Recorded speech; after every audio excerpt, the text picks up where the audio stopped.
Good evening, everyone. Thank you for joining us at the Select Board and Wage and Personnel Board meeting on Tuesday, September 24th, here at the Lakeville Public Library.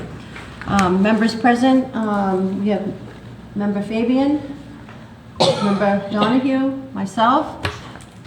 Member Candido is here. She'll be joining us in just a moment. Member Day, Interim Town Administrator Bob Nunes, Tracy Craig McGee, our Executive Assistant. And if we can please rise for Pledge of Allegiance. Oh, that way. It's outside. I pledge allegiance to the flag of the United States, to the republic for which it stands, one nation, under God, indivisible, with liberty and justice for all. Thank you. Okay, we have Lake Cam recording the meeting. Is there anybody here who is also recording? Nope, I guess not. All right. So just a few announcements here.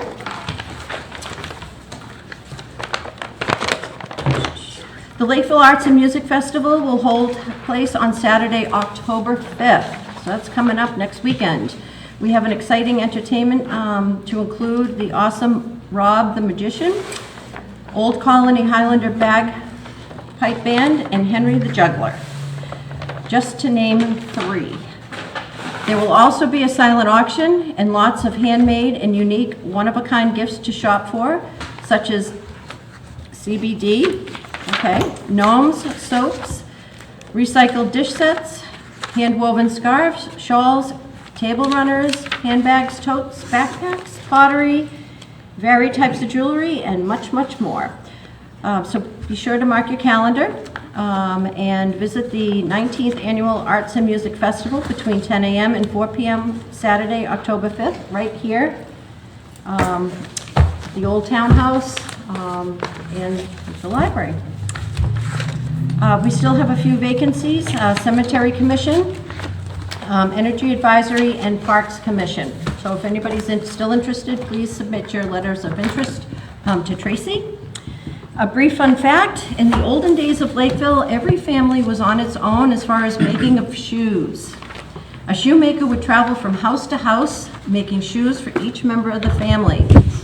And it was the custom in early winter for each family, if it did not raise cattle and tan its own leather, to purchase a calfskin, a side of upper leather, and a side of sole leather to have the stock in hand. That was very interesting. So thank you for that one, Tracy. You're welcome. Anybody else from the Select Board have anything they'd like to add to the announcements? Thank you for always doing the fun. Oh, Keeps things interesting. Yeah. Well, Tracy works hard to try to drum up some fun things for us. Madam Chair? Yes. I think we mentioned in our last meeting the Angers Conway Festival, but they are now using their rain date of October 5th, Oh, thank you I for think it saying is. that, because I it's- noticed it was on here for the 21st, so.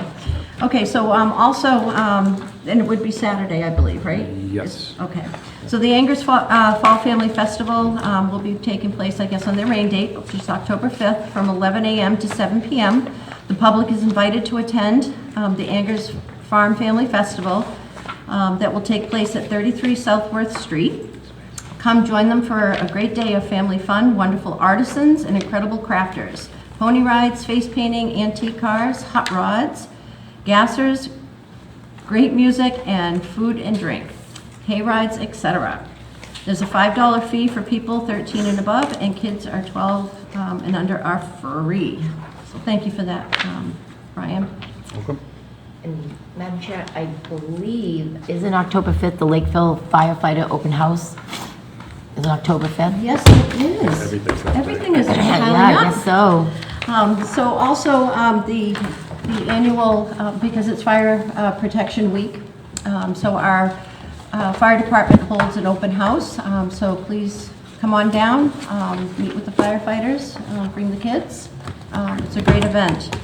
And they are And they'll- going to have a food judging contest, where I believe the firefighters are making, what are they Is making, it Bob? chili Are they or- making charisse and peppers, Bob?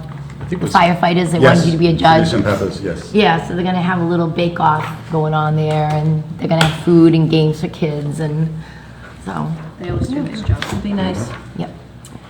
All right. Okay. Bob? Yes, just one item. I've had several meetings with the treasurer collector over the last several weeks in regards to the property tax issue. As you all know, it's 358 properties are impacted. So the abatements total $717,707. That means that was overassessed and overtaxed. The refunds total $63,219 that hopefully will be issued to taxpayers. So the latest, as of this afternoon, the treasurer collector has had communication with the Department of Revenue as well as Munis. It will be a challenge to, again, issue these refunds. So we will be working closely with our Munis consultant and the Department of Revenue, and hopefully we'll be able to get this accomplished. So Excellent. it's a work in progress, unfortunately. Yes. We're very thankful for their help out and handle such Yeah. a really Thank you. difficult and unexpected situation. Yes. Yeah. Agreed. Anybody else have anything for Mr. Nunes? No, I appreciate that, Bob. Thank you. Okay, we have some minutes to approve in front of us. So we've got August 26th and September 9th. Did everybody have a chance to review the minutes? All right, I'll entertain a motion to approve the Select Board and Wage and Personnel Board meeting minutes of August 26th. So moved. second. Motion and a second. Any discussion? I just have one correction. It was just a spelling error on page 4. Second paragraph down in the middle. It says here, over the last sentence of section 8, it's on the right-hand side. Just got to, just correct the spelling of the word sentence. I'll give it to you, Tracy, so you have it. Anybody else? All right. Roll call vote for approval. Baby and I. Donahue, aye. Carboni, aye. Candido, I. Day aye. All right, I'll entertain the same motion for the Select Board meeting minutes for September 9th. So moved. Second. Any discussion? Hearing none, roll please. Baby and I. Donahue, aye. Carboni, aye. Candido, I. Day aye.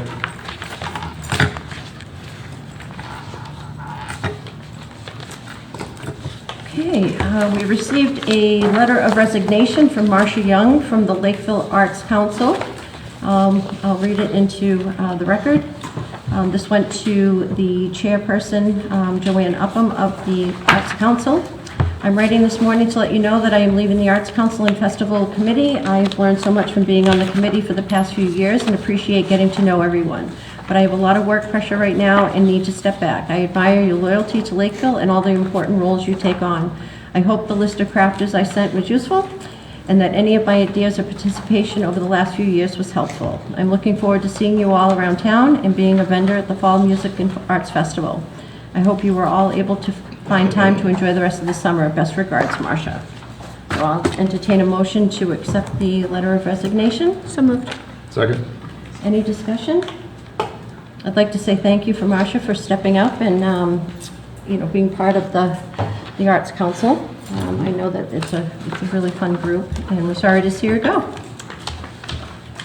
Okay, roll please. Baby and I. Donahue, aye. Carboni, aye. Candido, I. Day aye. All right.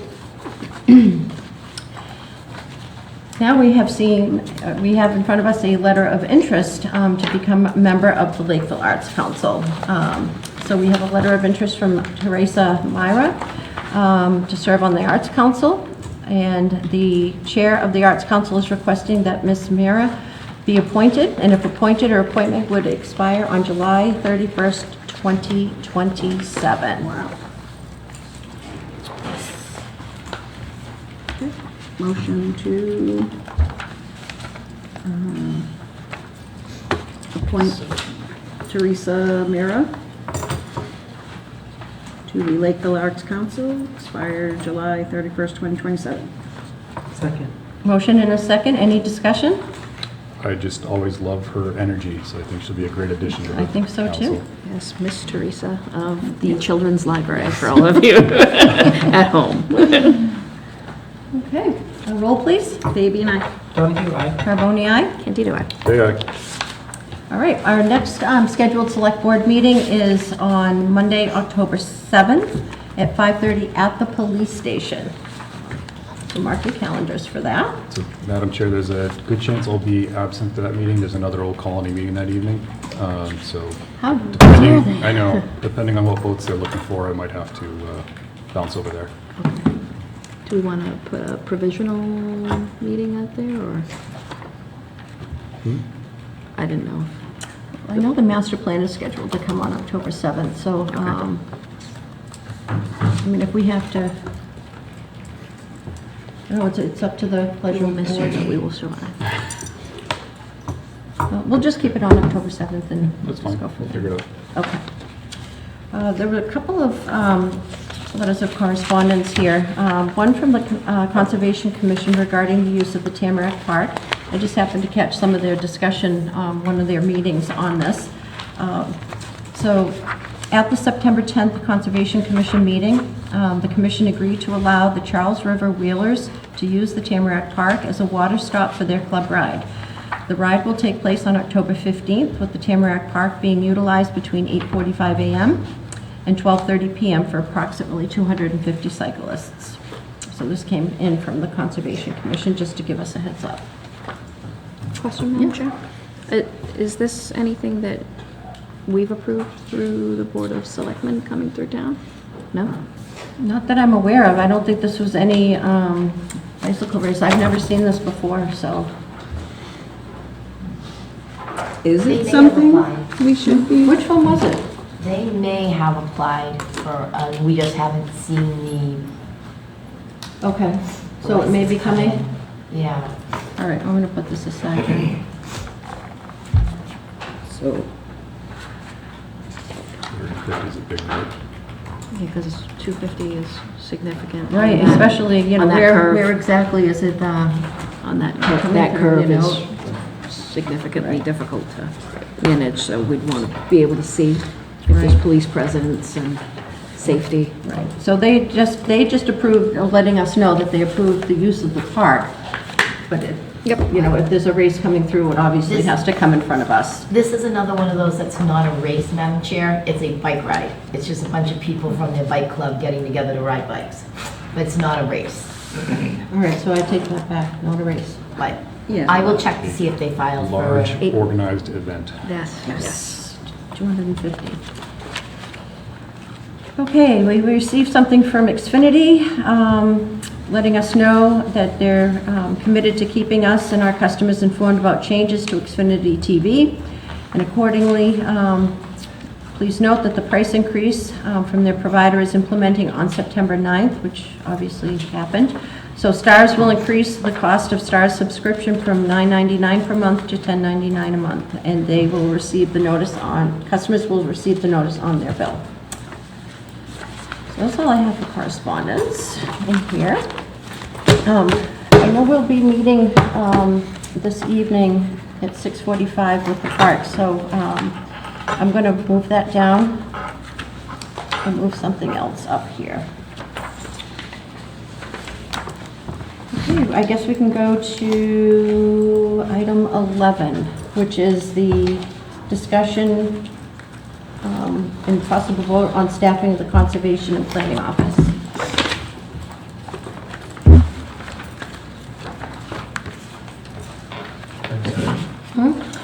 It'll be this one when we talk it in your So master plan is not coming. Right, they're going to be here on the 7th, so it would be number 12 that you have in your packet. It will be here on the 12th. On the 7th. On the I'm 7th. sorry. Okay.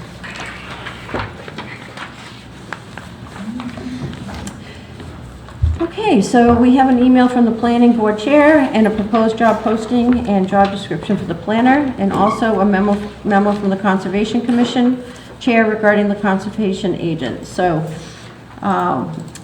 The conservation agent, we'll start there. So at the September 10th Conservation Commission meeting, the commission voted to continue with the part-time agent position.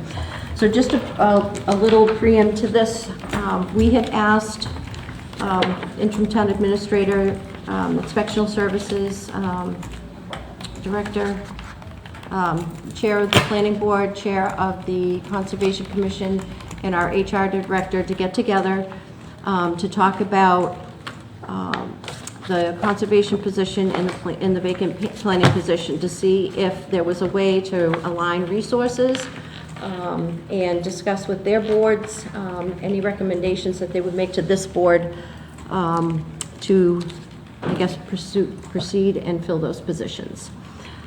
So this is the letter we've received from the Conservation Commission Chair. So they would like to pursue with the part-time agent. Madam Chair, clarification, this is a recommendation, they're recommending, or they don't have the authority to make that appointment, that's a That's correct. recommendation? Okay. That's a recommendation, yep. So this board is the board. So we have, we received a letter of retirement from our conservation agent. So now we have a vacant position. So we can just allow them to go ahead and fill that position. For the part-time. Yep. Yeah. And the money's in the budget. So, Madam Chair, do you know if we have an updated job description? I don't have one in my packet, but we do for... that I do not have. Okay. I see, sir. Oh, Jeez. The only Snuck change in. that the only change that they have requested is the experience was 3 to 5 years, and they just asked that it be changed to 1 to 3 years. So just a minimal change on it. okay. Thank you, Lisa. Comments? I know as a board, we've discussed the possibility of marrying more than one position for land use and planning position and conservation. Is that still the conversation we're having, or have we completely moved it away from that? Yes, Mr. Nunes? If I may, from the meetings that we had, as you said, you correctly stated who was in the meetings, the chair of the Conservation Commission, the chair of the Planning Board, went back to their respective boards, and these are the recommendations that they're coming forward with. Okay. Continue with the part-time agent and continue with a planning position.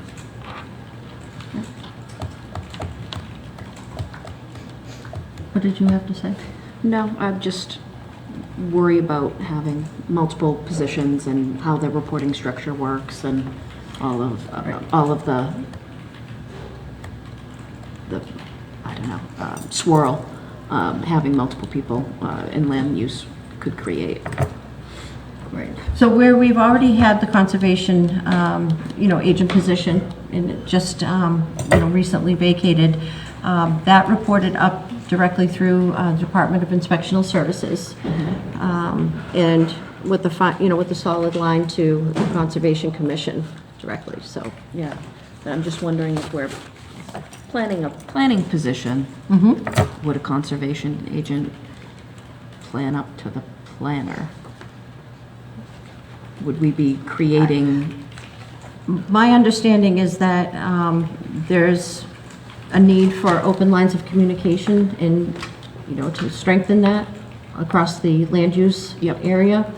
And I believe when we get to the next discussion regarding the planner, that was really strongly built into the job description, that would be somebody that would coordinate with conservation. I just didn't want to make a lower decision that affected another decision, as we're looking at all positions and structures Right. As we go forward. No, I can see that too. But I think that, strengthening that line of communication across, all of those areas, is definitely a need. Yeah. So, all right, so I don't think that we need to take any action with this particular one for the conservation. I think we can go ahead and Post. post. Well, I mean, they did change the experience level, so do we have to approve that? Is that a material change, or is that more, because I don't usually, know usually it's pay that indicates Yeah. the conversation. Well, I guess that's potentially a point of discussion, which is if the pay is not changing, but the required experience was dropped, do they want to keep the salary at where it Yeah. is, or? Because in effect, that's a pay raise. Right, and the way that I don't want to make Lacey come up again, but Lacey is likes that it. agent like one of those, lettered steps that we have for department heads, or is that a hourly position, or? That I don't know. Lacey, we would definitely need you to answer that for us. Okay, sorry. Okay, so the question is the salary and the hours, is that right? Yes, experience. Yes, so if they drop the required experience, do we need any modification to the salary, or are they recommending the same? So they're recommending the same salary. The discussion was that you could have a person that was either coming out of college, that was what they were working towards and wanted kind of a part-time job just to understand it, or somebody that had the experience and was retired and wanted to take it because it's only 18 hours a week. So the pay would stay the same. Ideally, we like somebody with a little bit more experience, but with the field the way it is, it's just, Okay. Yeah, appreciate that. But do we have to approve that change in the job description as the Wage and Personnel Board? it should be, yes. Okay. Okay. So at least it was on the agenda to vote on that. I was unclear on that. Lacey, I would just stay put because we'll probably need you for the next one. Unless you want to go get your stuff or something. I don't think anybody will take it. It's okay. No, I mean, because you may need it all. I'll entertain a motion to amend the job description for the part-time conservation agent from 3 to 5 years down to 1 to 3 years. So As moved. recommended. Second. There's motion and a second discussion. Hearing none, roll please. Baby and I. Donahue, aye? Carboni, aye. Candido, aye. Day aye. Okay. All right, on to the planning. So there's a letter here from the chair of the planning board at their meeting, last night meeting, which would have been September 12th.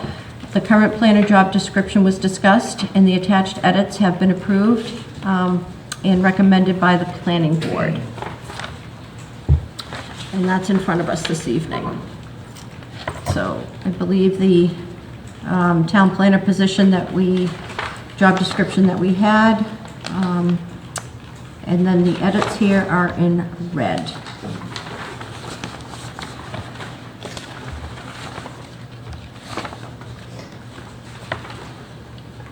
All right, did anybody have any questions?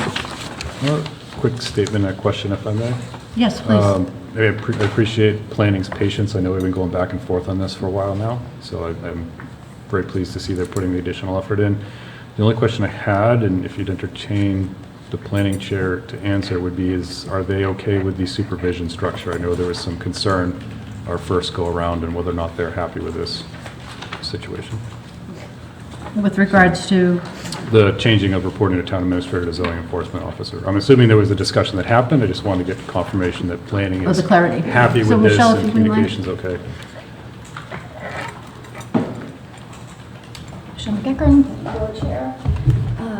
Thank you. Yes, we did discuss that. It seemed like after going through what we did with the prior planner, it seemed logical to put him under, or her, under zoning enforcement because it is a land use department. I know that there was, so knowing they're separated, and knowing there was a lack of communication, just having, that's different reporting structure, I think gives me a little bit of peace of mind to think that it's not going to be the same situation as it was the last time. A little bit separated from how it had been previously, at least with the reporting structure. Satisfied? Yeah. I do have to throw a little bit of caution at that, and I'm sorry. So is this person a department head or not? Because then you're having a department head report to a department head. Right. Which doesn't make a ton of sense. And then my other question would be, we're changing this job description. Are we also then changing the building commissioner's job description? Because it currently doesn't have that in there as them supervising that. So you're looking at two changes at that point. Right. Yeah, I'd have to go back and, Maureen or Leah might know, there's some condition in the zoning enforcement So the special one. act that was created for inspectional services, I think allows for us to put another area in there. We didn't do that originally with planning, but, so the way I look at it, I think that special act allows us to do that. However, I will say, however, my concern is, are we overloading that position with all management duties? So managing health, managing, and two, also, I, am wondering, is it supposed to be a department head position? Is it supposed to be, and if in fact it is, then it is a department head answering to a department head, and then also who is the one that is going to be supervising the clerk? So does the inspection, so in this case it would be Nate, is he going to be in charge of both of those people? Is the planner going to be, so to me there's a lot of confusion here, and including the supervision. I just am not comfortable with it the way that it is right now. Madam Chair, through you to Leah, forever ago, I had proposed something similar, but not to inspectional services. It was dual reporting to the planning board to leave what you had said for consideration, and to the town administrator.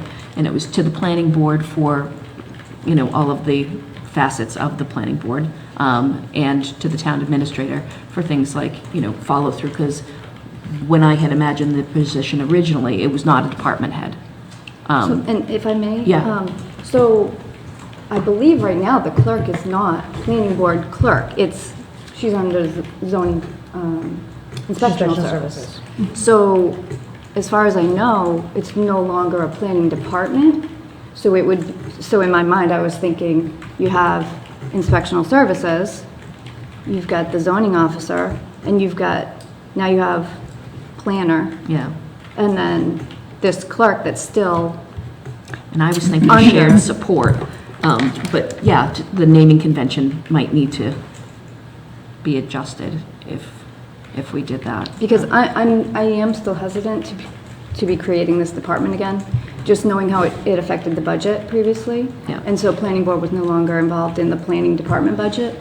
So I'd hate to see that happen again as well. And I think that, and I think point taken, I think it was, a learning experience for all of us, but I think that the infrastructure, having the planner report to, again, town, departments reporting directly to the town administrator with oversight, but having a strong line to any, to the boards, committees, and commissions, because we have that infrastructure in other areas as well.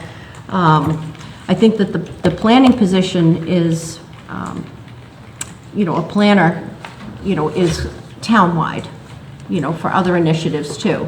So it's not just specifically planning, but it's, looking at, growth opportunities, looking at land use. And the 40B, which is a coordinated effort between Right. select board, CBA. But I think that what your board had put together in this job description was very loud about the communication effort, and I think we all get better as we go through various situations and always, look for ways to improvement. So I would say that, this board would, support making sure that that communication did not fall through. Again, that isn't, it's important. It's just, me, I'm looking things up as we speak. So I went back to the special act, section 1, A6 is kind of the carte blanche clause, where I think is what was used to put the health inspector, health agent under this already, and one other that I can't remember right now. Performing the inspection services, perform other functions expressly delegated by the Board of Selectmen, Conservation Commission, or Board of Health that the Director of Inspectional Services in permitting has agreed to assume. So as long as they're, Maintenance got in there. that's the other one, thank Yeah. you. So as long as they've accepted it, it appears that we already have a path to do that, So, whether it makes sense or not. Madam Chair, from reading that job description, you could tell it's very planning-oriented, and it's not as oriented as some of the other tasks that I would like to see as far as, calling out more robust grant opportunities and grant management and some of the things that I think the town could benefit from in a position like this, because they're usually skill sets that go hand in hand. But having those called out specifically in a much, more detailed way. Was this not in the original? I I mean, believe if this it was was- the original, I'm not seeing that it would have been crossed out, but, So grants was taken out of the planner when it was designed, I believe, because it was put into the assistant to the town administrator. So I believe when they were building those positions and they were delegating who was going to do what, grants fell into the assistant. right. See, this is where I think it gets a little exciting and tricky at the same time, because the planner has experience and exposure to a lot of different opportunities that might not necessarily come in front of an assistant to the town administrator. So they might be more aware. They would be looking for certain opportunities. Grants don't necessarily just, drop. We have to go looking for them. So I think that's a good point, because I do recall that was originally in here. Yeah, I thought it was. Yeah. And I know they had, it's different versions, it's like version like 6.7. But yeah, there was different versions that had specific grant writing and grant management, because they're two different. Yeah, and I agree that the grant Portions. should be in there, because when it comes to most of the grants we're looking for, it pretty much deals with planning. So Yep. to add it back in would be ideal. Yeah, I would like to see that back in there. I And it's don't know about the- surprising, I'm sorry, but it is surprising, but just because when we went for the one-stop grant, Christina had to pursue the login information because the former planner had it. So Because that's usually the conduit. I thought he was in that role. Yeah. Yeah. Yeah. Okay. Yeah, I would definitely like to see that back in here. I just, with the oversight from the, the town administrator, their role is to make sure that, we're all informed of all the activities that are going on in the town. And I feel that planning is such a critical component of everything that we're working toward, trying to keep the rural character of our town, yet try to identify other revenue streams and utilize our, land in the best way possible, whether it's, conserved or, for building opportunities. I just think that it really should report directly to the town administrator, and we should keep our planning department.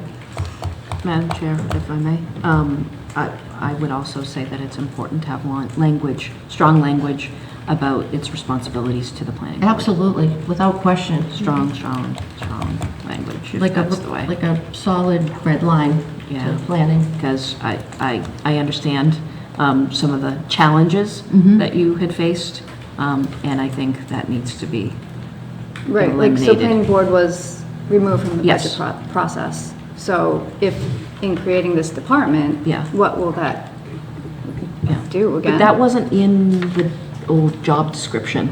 The old job description didn't have that job as a director when it was voted on, and nor did it say it was in charge of budgets or anything like that. So that was kind of odd that that's how it, Manifested? yeah, because when I looked it up, it didn't have any of that on there. It was not a department head hire. It was not, specifically called out as having people report to them or anything. If I may, I would just want to say I'm behind getting this position filled again. We've got the money in the budget. Yep, We're basically I not agree. using it. I know we're kind of going around in circles and who they should report to, but we could leave it as it was, see if it works better this time, maybe get the grant writing in there, and just try to button this up. I feel like we're just losing more time. So then, if I may, just, if you're looking to keep it in that same structure, I would just ask that we do a very stringent 6-month trial or you know, phase where there is evaluation, reevaluation, rather than, you know, have some sort of, 90-day, 180-day something put in evaluation. place where if this isn't working, We that have there's some sort of- something in our, We do, so it's a 6-month probationary period, Okay. and then at that time, whoever is supervising them writes a letter to the HR department saying they've, you know, had satisfactory, whatever, and we carry them on from there. The only change I would recommend then is kind of almost like the verbiage that we have for, not exactly, but like the fire and the police where they report, it would be reporting to the planning board through the TA, right? So like you have that definite okay. communication where they know you're responsible to the planning board, not just the TA. So you're gonna answer to both of them. I think that needs to kind of be written into there I like so that that better they're than just- communicating. Right, I agree. so that it's, And another recent change, that sounds similar to library, which works well. Right. And if we're going to make this a department again, what do we just do for all of our department heads? They've got contracts now, so you've got another opportunity to insert probationary or other language. And then after X number of years, Yep. make a choice. I think there's extra protections we might not have had before. Well, maybe we revisit that after. So may I ask, Madam Chair, are we going to write this in as a department head? So in that case, that person would oversee the administrative assistant? That's another good question. That In the doesn't department. exist right now. They don't Because the have a- administrative they don't have one. assistant. So Well, the I mean, what planning is clerk was the planning voted clerk? on, it was voted on, I don't know, it was prior to me being here. And then when they did the union contract, they didn't add the position in. So there is a planning clerk job description that was approved, but it wasn't captured when the union did their contract. And that was basically the premise of, hey, there's no planning department, you're no longer a planning clerk, you're now you're back in the inspectional services, and that's why it was kind of an easy move for us. If it does come back, we do have a planning clerk position. Right. Right now, I think that there's, under inspectional services, there is, they call it an inspectional services Clerk. clerical Yep. position, right? Where I would think that support would still remain, but not reporting to the planner. It just seems a little odd that, you know, the last time around, they shared the same office and, Right, so you know, that's, Madam Maybe Chair, that's part of the my concern if probationary? we ended up with a planner with a clerk dedicated only to them is then we lose any cross-training and and opportunity for that's growth. my concern as well. So it would be a land use clerk or. land use yeah. clerk. And that way it could report up through all different I mean, streams.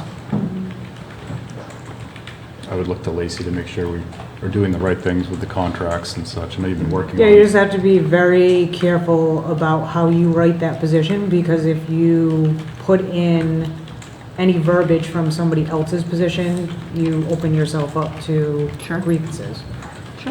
And you'll have to repost. Okay. All right, so do we start here with the planning position and then we work the rest in? Is that how I'm guessing this is going? Well, do we want to add the language about the grant? Yes. Yes. Yep. We want to add the language, and can we make this subject to language, you know, if we wanted to take the vote tonight? So I would add language about being a grant writer and a grant manager, two different skill sets you want to call out, because I've worked with both, and sometimes they're not the same person. No, you're right on that, because there's reporting, Yep. that has to be done with grants. And reporting structure. And, yes, and the reporting structure to the Town town administrator through the planning, and collaboration, in collaboration with the planning board. Yeah. That language seems Yeah. I'll trust inclusive. Lacey's judgment on the word. Yes. I'm sure she's good. Madam Chair, through you, just to the Chair of Planning, do you anticipate support from your board and everything that's been here discussed from how you know them? Yeah, I mean, at this point, we went through the part-time coordinator, we couldn't go with that, so Yeah. back to the potential for a combined role, but we can't do that if Concom's not on board. And so this was kind of our, well, if we're gonna get stuck with a planner, we might as well take a look at the job description. So we did. I think having someone that's having multiple roles and is focused on all land use and grants will help with that. And just having that sort of checks and balances in place so that if there is an issue, that we can properly address it. Yeah. You know, instead of letting it drag out. Rob has his hand up. Yes, And just for the record, too, we also discussed at the meeting that if we were to hire a land coordinator, a lot of the tasks, duties, and responsibilities of the land coordinator is being currently done by clerk in the office, so we would definitely have a union issue. okay. And the town would most likely lose, so that's why we kind of changed direction. I'd like to thank Michelle and her board for cooperating and working with Lacey, and so. Thank you very much. Thank you all. I just have one thing where it says prepare weekly written updates. I almost want to leave it open that at some point, the planning board or whatever can say, okay, we meet twice a month, we'll take an update twice a month. I don't necessarily want to say no reports, but. As needed? Or other arrangement approved by the planning board or something like that. Through you, not speaking, I don't want to speak for you, Michelle, but I know it's a concern that sometimes time-sensitive documents are not being filtered through, so I think that's a little bit of where that came from. And Madam Chair, through you, so that's actually something that in perusing different town websites, I did see some towns have a weekly planner report. And I think for the interim, Lacey had asked the clerk to do it, and we were getting a weekly update on Wednesdays. It was very informative. Okay. And Okay. helpful, Then and I think I'll if it's something withdraw that, the way I picture it is it's a weekly update that goes to the website, just like the minutes. So Yeah. everybody in town knows what's going on, and they can look at it, and it's just like, you know, a bullet point document, not extensive, but just, Yeah. this is Okay. what's going on. That's how I saw it. Okay. And that's why we had discussed adding that to the description. Because we get an update, you know, every meeting from our town administrator, so very similar to that, I would imagine. And as you know, zoning issues are quite, you know, sensitive at times, and a lot of residents feel like, oh, I had no idea, but if you give them a straight line to those items and say, look, it was here, you can, you know, look it up, I think it helps. Okay. Okay. All right, anybody else? Okay, Progress. all right. I'll entertain a motion to approve the amendments to the town planner, job description. Including grant language pertaining to written and manager, and the reporting structure to the town administrator through the planning board. So moved. Second. Motion and a second. Further discussion? I'm just glad to see that this Hold is, on one second, I want to look at my notes to make sure we got everything. I had add the grant writer / manager, Grant change the reporting management. structure to the. Grant management. Management, okay. Change the reporting structure to the town administrator in collaboration with the planning board. yes. Through the planning board. Through the planning board, okay. How does that work? It's not, Yeah, it has to be a strong line to the planning board. Through the TA to the planning board. Thank you. through the TA to the planning board. Yes, it has to be a very strong line there.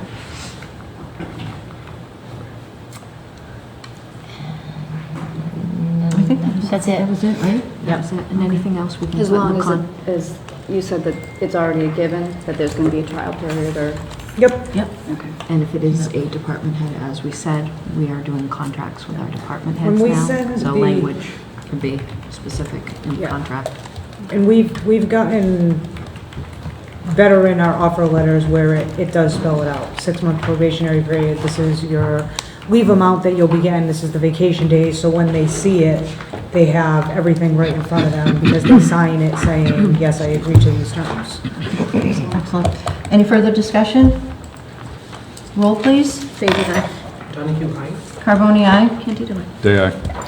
All right, let's get this position filled. Who made the motion and seconded it? Maureen Maureen? first. And Leah, you second? I Did you think Brian second? I think I second. Brian seconds. Okay. All right, let's get it posted and get it filled. Thank you. Is that it? Yes, for now.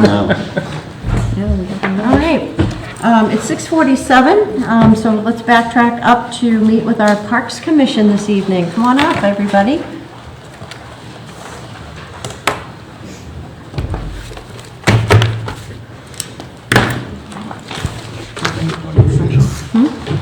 I will ask. They're supposed to be, they're posted. For today. Mr. Chair, before we start discussion, are you in session? Not yet. Okay.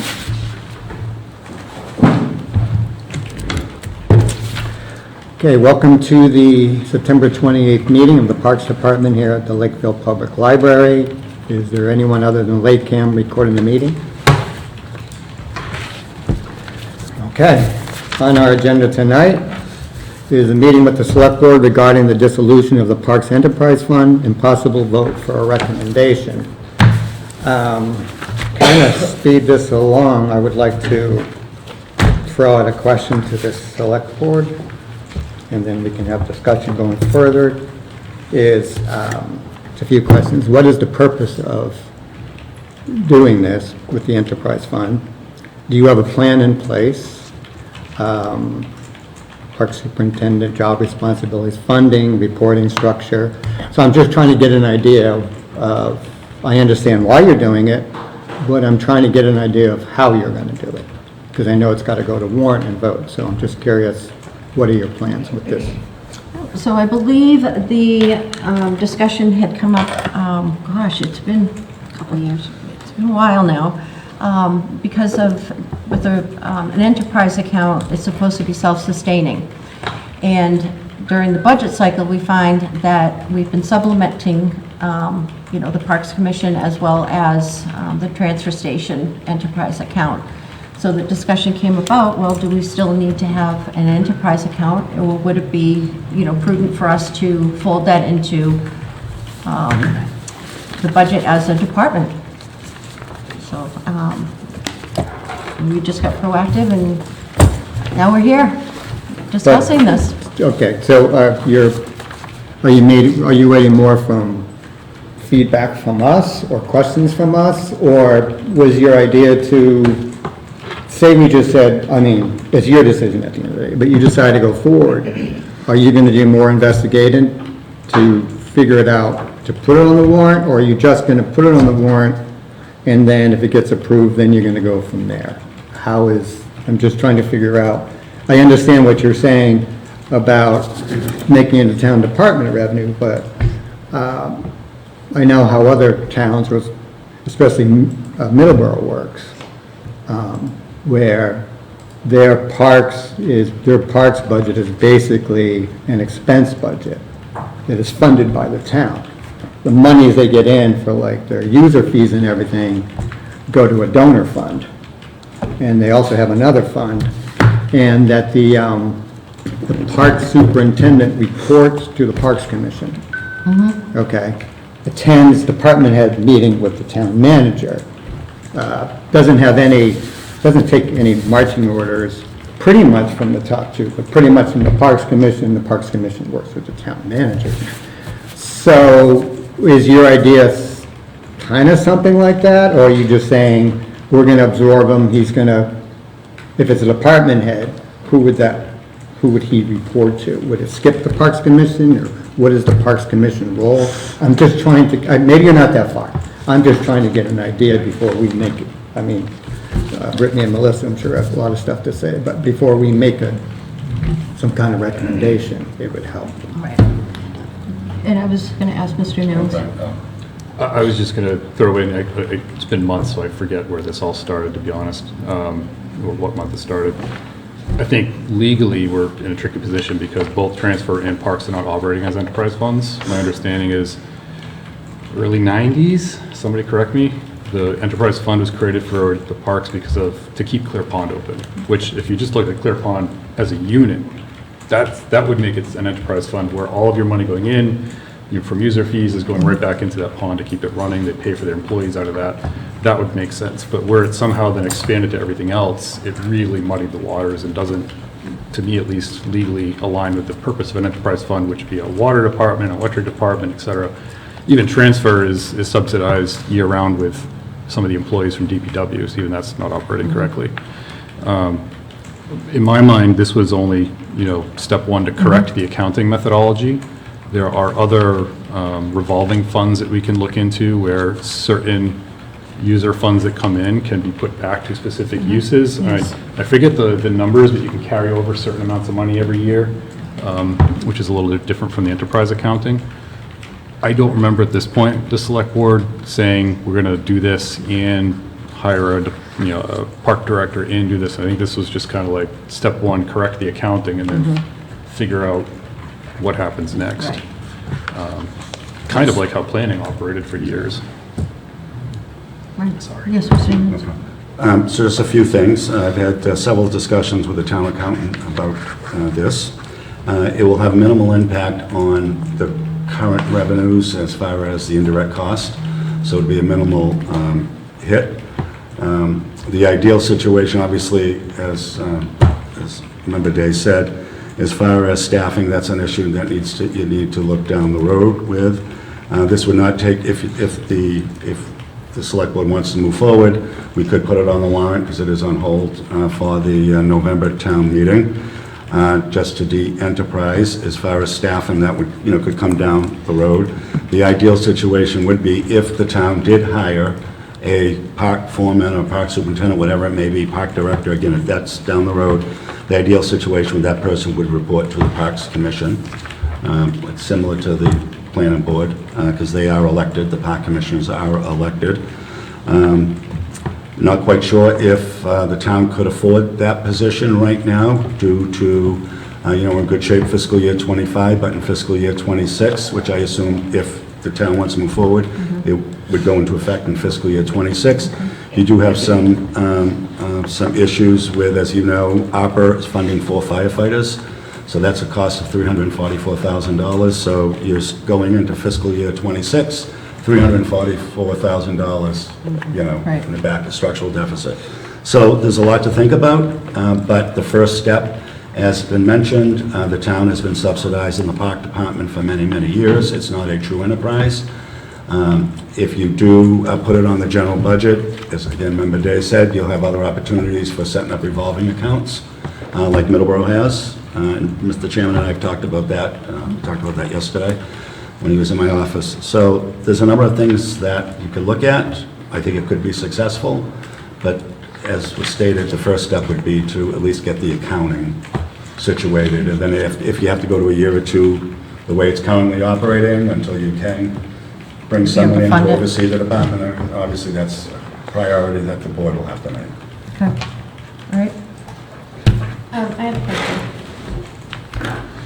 I guess I'm not clear that this is just an accounting matter. So all the revenue that we take in, including the revenue for Loon Pond launch, which is finally in a position for us to save money, we've been operating with zero savings. So now all of a sudden we have savings. So you're going to absorb that into the general budget, and then you're going to give us back our $300,000 that we take in from Loon Pond Lodge, even when there's a new fire station being built and schools that need to be funded. Like, my concern is because they're not separate, that all the money that comes in from Loon Pond Lodge will be distributed to other things. And out of that, if we have to hire a director, is that gonna be on top of that money? I know these are future down the road, but we need to think of all these things, because I would hate to see the park lose, like, even if you did a part-time superintendent or director, that's like 50 grand, right? So then we're taking 50 grand out. And then you're gonna have to hire other workers, because we're not gonna be working there anymore. So somebody else has to do all the work and put together all the stuff and paint all the stuff and all that stuff. So that's like maybe another 50 grand. So our $300,000 budget now increases to $400,000, or you take it out of the budget that we have, so now the park's trying to run on $200,000, and that just isn't gonna work. Yes, Mr. Nunes. So currently, revenues are not meeting expenditures. The general fund is bailing out the enterprise year after year. Right. So if that money were to come into so all that money, Loon Pond, user fees would all come into the general fund. Again, it's still not meeting the park department budget, so there's still a shortfall of $15,000, $20,000, whatever it may be. So this could be an opportunity for the general government you could expand the budget and not worry about funding it through user fees. It would be the general operating fund. It could be state aid, it could be whatever it is. It's all gonna be in the mix. So at the end of the day, it could be better for the park department, because you're never gonna generate enough revenues to meet expenditures. It's not gonna happen unless you increase fees dramatically. Right, so that part that you're talking about is Clear Pond specifically. So that's a service, so that's a service provided, Yes. subsidized by the town. Yeah. So, yes, we're not meeting it, but yes, it's a service, so it has value beyond monetary, like, You know what I'm would saying? still have it. You would still have all the programs, the recreation programs, the camp programs, everything. You would still have it. You're not going to eliminate anything. If there's a shortfall, right now, it's just going to be part of the budget, and it's, the revenues will come into the general fund. so you're saying we're not gonna lose any money? You wouldn't have to worry about, well, obviously, you still want to generate revenue, but you can't charge exorbitant fees that are going to be dramatically more than what the budget is. That can't happen. But as long as you keep it in that area, or even if it's a shortfall, if it's a general department budget, just the general fund will take care of it. Right, so then we have to go in and like battle for it, and how do we You don't have to say- battle for it. You're just gonna give us whatever we ask for? Well, no, you will be treated like every department. Okay, You'll be treated like every department. You'd have to advocate, make your case for to the select board, to finance committee, to town meeting. right, But right now, revenues are not meeting expenditures. So the select board, town meeting, finance committee could say, we're not subsidizing anymore. Cut your budget, eliminate programs. Revenues have to meet expenditures. They're not saying that. So the general fund is subsidizing. So I think at the end of the day, it might be advantageous to be part of the general budget. And then I don't know if it can happen again in 26, but maybe in 27, with a lot of new growth, a lot of the developments that coming into town, there's going to be a lot of new growth from all the building that's going to be happening. That might be a good opportunity at that time. And like you said, straighten out the accounting right now, see how it works, and take it from there. yeah, I mean, from right now, from what I'm hearing, because we're gonna get in trouble if it's in the accounting, right? Because it's not being accounted Well, you're not going to get in trouble. correctly. You're not going to get in trouble. Not in trouble. DOR looks at it, Department of Revenue, when they certify the balance sheet, they will see that the town has been subsidizing, which you can do. But at the end of the day, it's not a good accounting practice when the general fund is subsidizing an enterprise fund year after year. Yeah, I don't see it as the town's or the park's best interest to have, you have 5 people that are working for free, Yeah. essentially. And we put in a ton of hours, like we all do. So I don't see how it would be advantageous to roll that into a department, and now you have to pay for all that work to be done.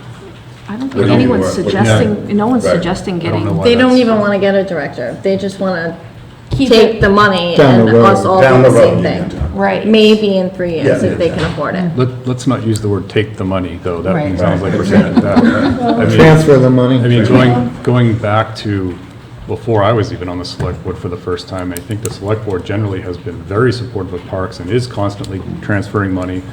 $500,000 for Clear Pond for water. Northfields wouldn't have been finished without ARPA funds. Gamache Playground wouldn't have been finished without the funds. And everything else. I mean, it just keeps handing over money. I think there's tons of support. Nobody wants to not support the parks of all things. So I just find it troubling that there's fear we're going to take when I think we're trying to make better and make it Yeah. easier to expand and be better. Yeah, but you have to also recognize that ARPA funds is not, yes, town budget, but not really town budget. That doesn't come from town taxes. That was like extra money through COVID that we got, that you gave We back. Could have spent it Prioritize on, parks. yeah, we Yeah. could have spent it on something Exactly. else. Yeah, And, Exactly. sorry, I just kind of, so back coming years ago, Loon Pond Lodge, rebuilding Loon Pond Lodge, all the paving projects, those all came, from the town. Like, that was not out of your budget, which technically, in an enterprise fund, you would be funding some of these things yourself. And then the first part of what used to be the lacrosse fields back in the day, that came from the town as well. So I don't think anyone here is sitting here saying, we want to take from the parks. I think, and this might just be my opinion, that the idea is that you guys can focus on generating revenue and running things with leagues and becoming more versed in that and bringing more, services to the people of Lakeville and less time on capital projects and trying to get things through and trying to balance budgets in that way. That's my personal opinion. Madam Chair? But, go ahead. I just want to see if Brittany had. You were first, please. So all I want to say is I've seen it done, both ways. There's been select board members who were really avid and pro the parks and they wanted to help the parks. I've also seen where, some select board folks were like, nope, not only we don't want to give them money, we should be charging the enterprise fund for any services they use from the town, like whatever, building inspector's time, town administrator's time. So I've seen both sides of it, and most of the time, you have select boards who really want to see the parks flourish. It's not that other. But I do respect your opinion, because last year we had to cut $1 million, so we may have had to cut something from the park. So we can't say it's never going to happen, but, it would be living through what everyone else is going through at the same time. And, I mean, honestly, we've been supplementing every year, pretty much, that I've been here. So that's 6-7 budget cycles now, so. Madam Chair, through you, and when we were talking about supplementing, you're much more likely to not get a supplement than you are not get a budget. Like, if we're talking about, having that supplemental payment where we're going out, as opposed to cutting a budget, there's a much more, likelihood that we can't supplement this year. You've gone over, you'll have to fund it, compared to, here's your funding, maybe it's level funded, maybe, to your point, maybe it's not as robust as you're looking for, but I do like Mr. Day's suggestion of having some type of revolving fund in addition to what's going on for that type of scenario. So I'm a big proponent of the parks. I think you guys have done a wonderful job with what you've been given. I would love to see you guys flourish and spend more of your time working with the people and getting communities involved and all the things that I've seen from this park commission for the last 3 years, instead of worrying about procurement and, things like that are less, more time consuming and less public facing. Yes, Mr. Hernandez. Madam Chair, first, in my short time here, I've been impressed with the park system here in Lakeville and the recreation opportunities, Clear Pond, Ted Williams, really great potential and really some opportunity for expansion. As soon as the town approves an open space plan, that will open up the floodgates, I shouldn't say floodgates, but will give the town more opportunity to apply for state grants. There's a lot of money statewide for park improvements, expanding park opportunities, but you can't apply until you have an open space plan. And I know that's on the agenda for the select board, and it's been a priority. So that's something else to look forward to. Encourage the folks to adopt an open space plan, and that will open up some grant opportunities. Yes, because in the last, it expired in 2021. The open So, space plan. Yeah, so you guys have not been eligible to go for DCR grants, anything since that time. So, makes a difference. Well, we don't have anyone to write grants either, so. Well, we just Yeah. No, but that's what the planning position's for. Oh, we love that. We So love that. that's what it's for. You know, the town administrators up, whatever. But Yeah. if there's a grant opportunity, Yeah. the town will, I assume, find someone Yeah. to write the grant. We're not, counting on the volunteers, but obviously you will have input with your knowledge. Mike, you can reach out to me specifically. I've written Oh, great. a bunch of I know grants, and Melissa's can- been working I on can stuff help. that. I might not be the best, but I can sure help. Now, I know, it's been mentioned before of Friends of the Parks. Now, that type of account would be Separate. it would be separate. That would be all donational. So if people were making donations to the parks, it would go into a designated account where the parks would be, Right, we just have to get people to start that account, because I'm on the Parks Commission. We can't be members and we can't start the account, and then it takes 2 years to be able to earn funds from that account. For friends? for friends. Yeah, I didn't know that. It would be a 501. 501. So, yeah. I didn't know that. I did not know the 2 years. But I do know that there are people that are always interested in making donations and, Yeah. so, and then you would know that it would be designated specifically for Right. that, so. Partner with But me. even if it took 2 years, it would be Oh, set up and, absolutely. Yeah. May? Yeah. So we were told when this started in Middleborough as well, they have the director. So when they change the money, the director does it. Because like you mentioned, Maureen, we wouldn't have to worry about procurement anymore. We can kind of just deal with the people. But that's not really true, because we will still have to come, even more so, to ask for money for every little thing. Because we won't have a director. It will still be on us. Is that inaccurate? Well, your budgets are set once a year. The budget would be set once a year. Would be budget. Okay. Yeah, budgets are set once a year, not coming back, continuously. It's not Yeah, like no, this that's what I dialogue. have in my head. No, Because as the long as way, the budget's approved, you don't have to keep coming back Yeah. to spend money on supplies or equipment, no. Yeah, It's just budgets that and one. capital Yeah. plan, same time, for your big projects, for your capital plan, and your budgets, your operational costs, and all that. So same time, work with the town administrator, go before the select board, pretty much what's going on now, but that would be more incumbent on planning. Okay. And being like, having a roadmap every year Yeah. of where you see it going and what the needs would be. There may even be additional assistance for procurement, because procurement has to come through us anyways. Yes. Right. So there might be other opportunities to offload some of the procurement work, to us.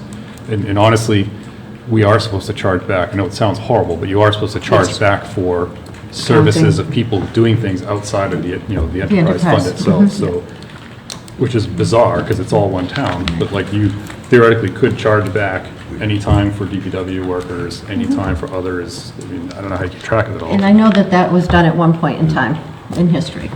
Well, we're happy to charge you for the hours. Good point. We are charging back, but it's minimal. It's just the account. A true enterprise, it should be a lot more. And this town would be subsidizing even more. So, as was mentioned, you can, TA's time, DPW, I don't think any of that's being charged, probably just benefits. But as I talked to the town accountant, we didn't get into it, he just said it's minimal. So I assume it's probably benefits. See, to me, when I hear it, I kind of get giddy, because I think Melissa underestimated the time that we spent on these ARPA and capital projects. I mean, 2.5 years on one, 2 years on another. We're not talking hundreds, we're talking thousands of hours, with us having to write up the RFP for Tracy, have people with bids, still do our other stuff. It's a lot of work for 4 people. I mean, a lot of work. Getting Especially calls at 7 in the volunteers. morning, people call us on our cell phone, what's going on here? Now, we love doing it, don't get me wrong. But we would like to be doing more, And now we have a possible Clear Pond project, a John Pond project, and it would be nice if we had someone to assist us with that, but, I agree. Frank's busy, and Paul's busy, and all of them, but we have grown significantly with all these, because now we're getting a lot more people down there. It's busy, and, Melissa's doing programs down there, and, Clear Pond is a whole nother subject, and people need new equipment and whatever. So that's pretty much almost 25, 30 hours a week we're spending, which is a lot. And we don't, like I said, we love the parks, but it's also our business. If we see something too expensive in a magazine, we'll go to Ocean State and buy light bulbs. I mean, that's who we are, and we try to save money. We're very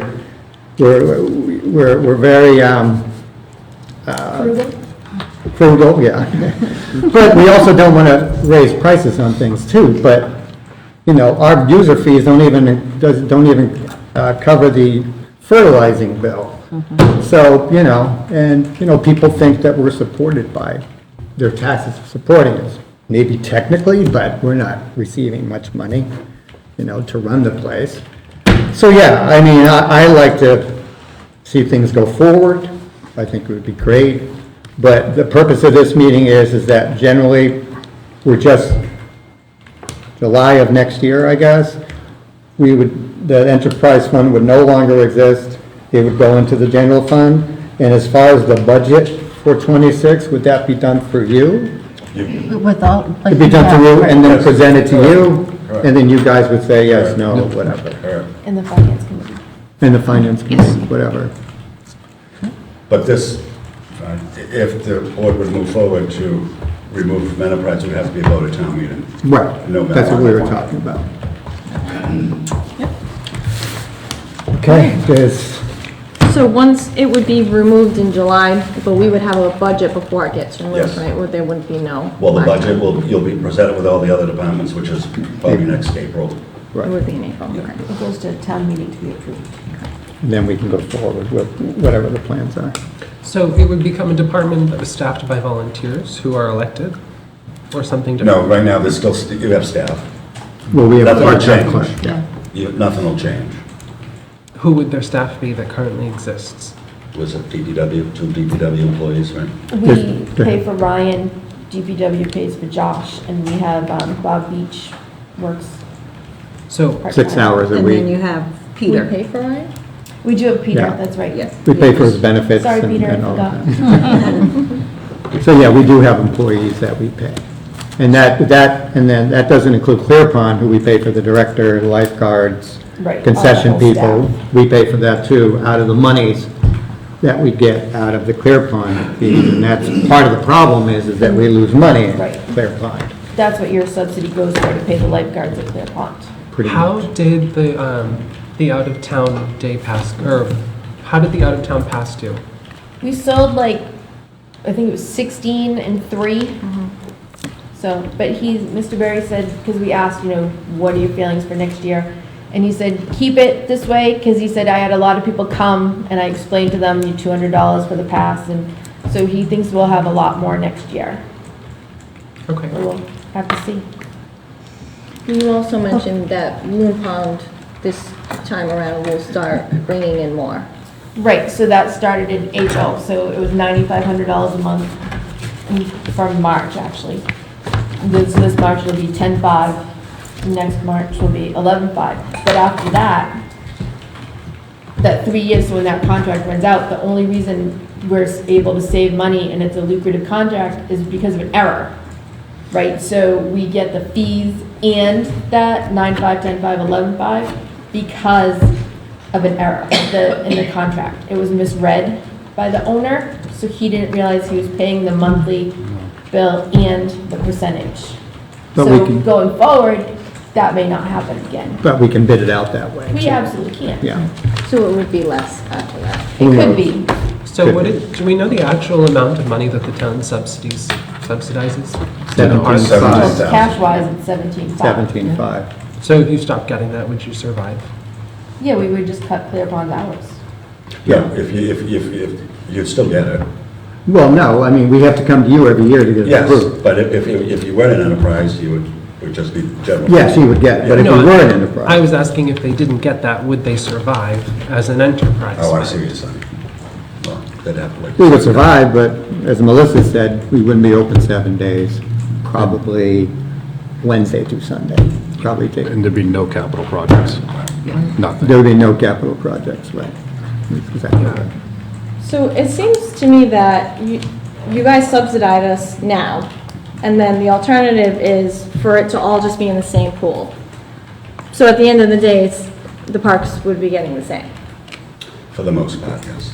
So maybe put it off, because if we're gonna be getting a lot more over the next 3 years, maybe we'll be okay. Maybe it won't be that big of a deal. But then the rules would stay the same, we wouldn't be able to do certain things, and if they wanted to push it, then they can charge us for DPW, fire station, Right. ambulance and stuff, which is what we don't want to happen. So- That's the problem.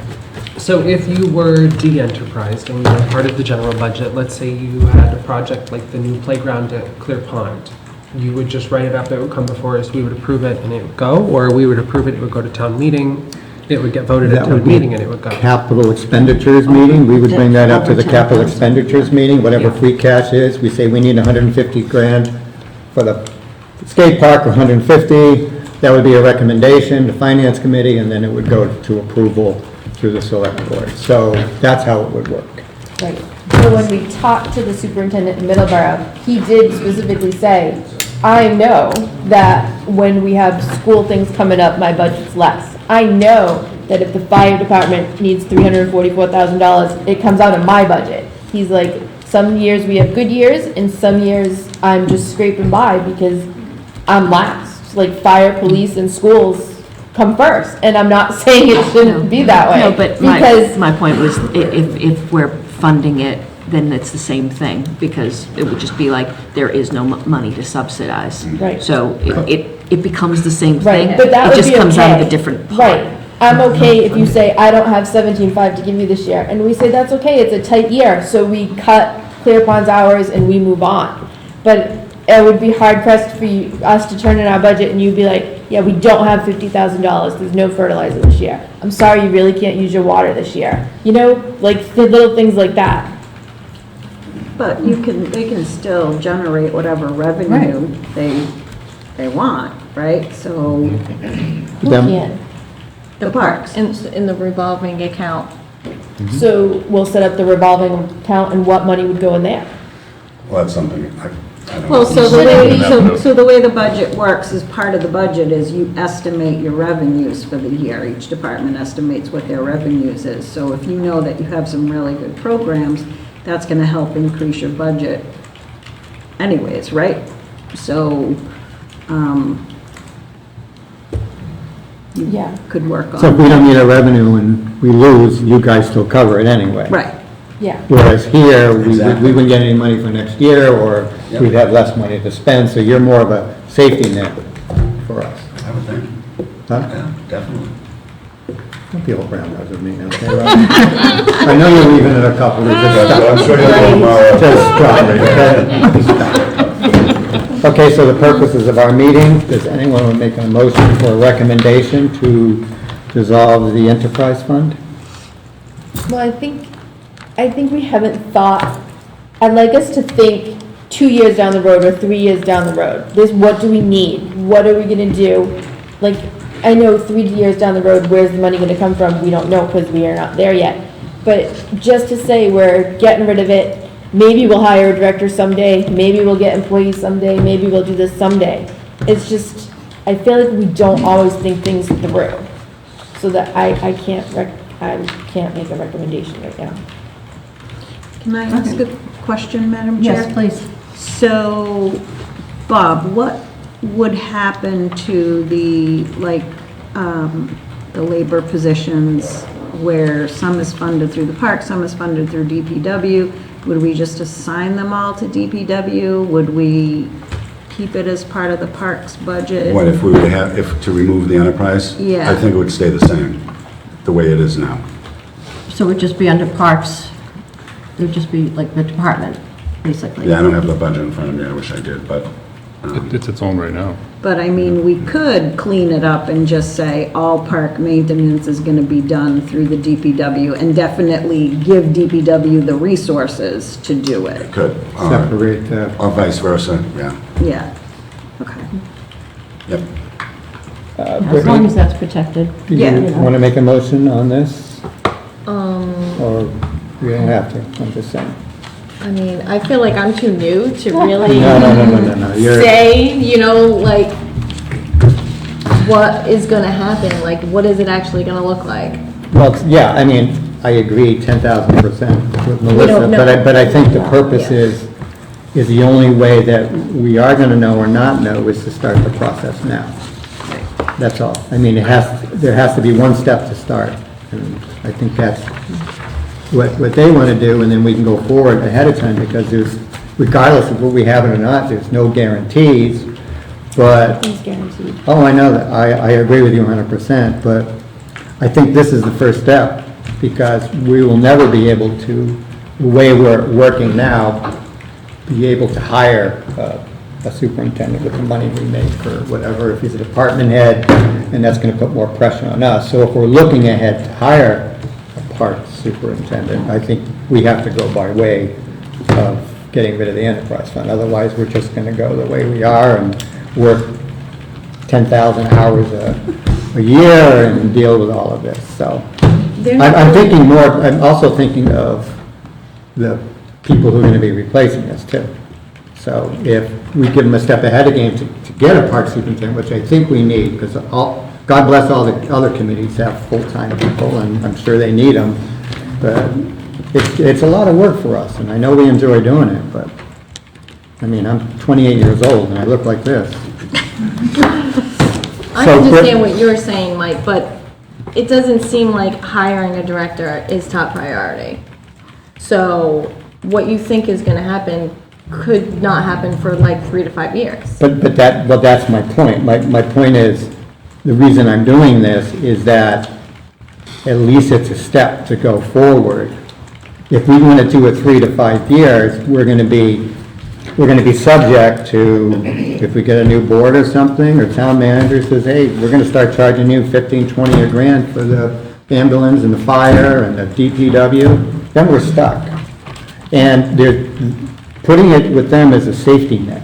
What if Clear Pond next year is a disaster, it rains 30 days, or our roof caves in here, or we need more of the well and we don't have the money? They pay. We won't be able to pay, not with the monies we have.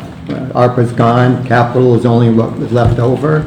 So I think what we need is a safety net, instead of worrying about it all the time. Oh, we can't do this, we can't do that. You know, so I think as the parks and time I'd be in on it, I would love to have a safety net and not have to worry about the money every day. Regardless of whether we get a parks person or not, it'd be nice to know that if we go into Clear Pond and not have to try to open it up when it's thunder and lightning and something happens capital-wise or maintenance-wise, it goes to them. They have to deal with it. Otherwise, we have to scrounge. So this is something that I'm glad that we were able to get together and have, the conversation. It wasn't something that I think this board was going to do without having a conversation with the Parks Commission, because it obviously affects, you all. But again, ultimately, it is, would be town meeting, decision. And, we would be presenting it, to town meeting. And people can speak to it on the floor. So that they get an understanding. So I want to say that there's still time for you to, talk amongst yourselves. So I know we have it earmarked on the warrant, so. And it has to be put in sooner than later, right? Town warrant? Yes. So it'll be on the agenda for the October 7th meeting, the select board. All right. And then it'll go to press and advertise. And Right. I had a question, you had brought up something, emergencies.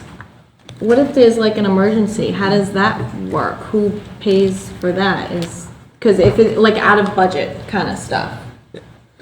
Right now, you'd have to come back to the town. If we get defunded though, what would happen? Same thing. Same if I thing. may. The You would town- have to, if it's an emergency, unforeseen, there's money in the reserve account. They have money in their reserve. Yes. And Where you don't have any money. Right now, legally, technically, you can say, find it within your enterprise account. If it was a town budget, then you could, tap into the reserve account. That's the safety net I was talking about. Right, Yeah. but we, like, the Saturday afternoon, all the toilets in all the bathrooms Right, something like that. clogged. Who's gonna come and take care of that on a Saturday afternoon? Me doesn't still? Well, I make the phone call. Him still? She called me up, said, get down there.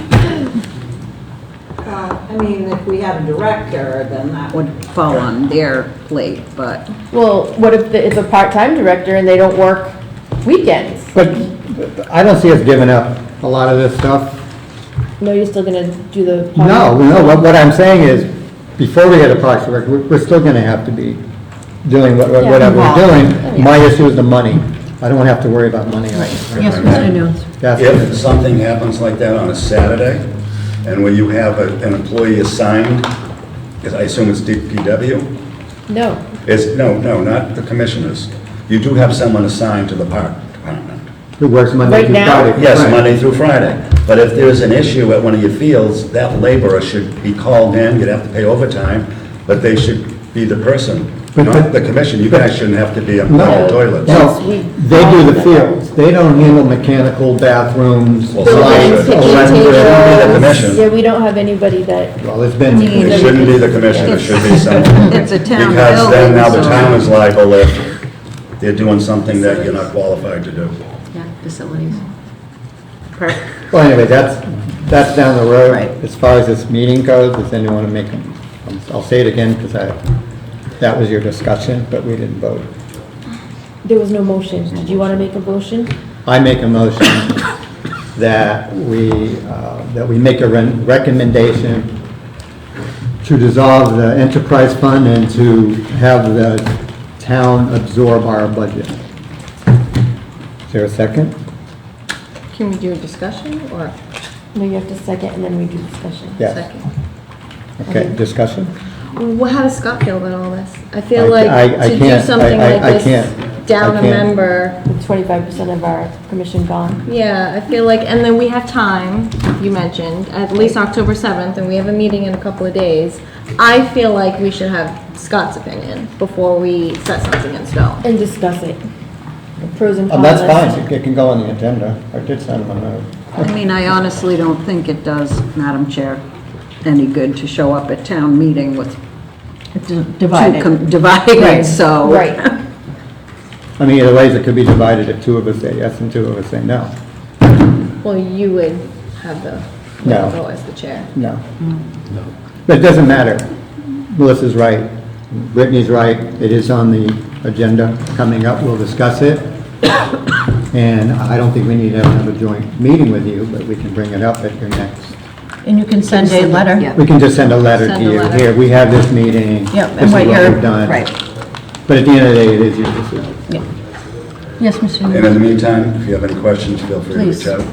Gladly meet with you, we'll set some up with the town accountant, myself, before October 7th. If you have any questions. Okay.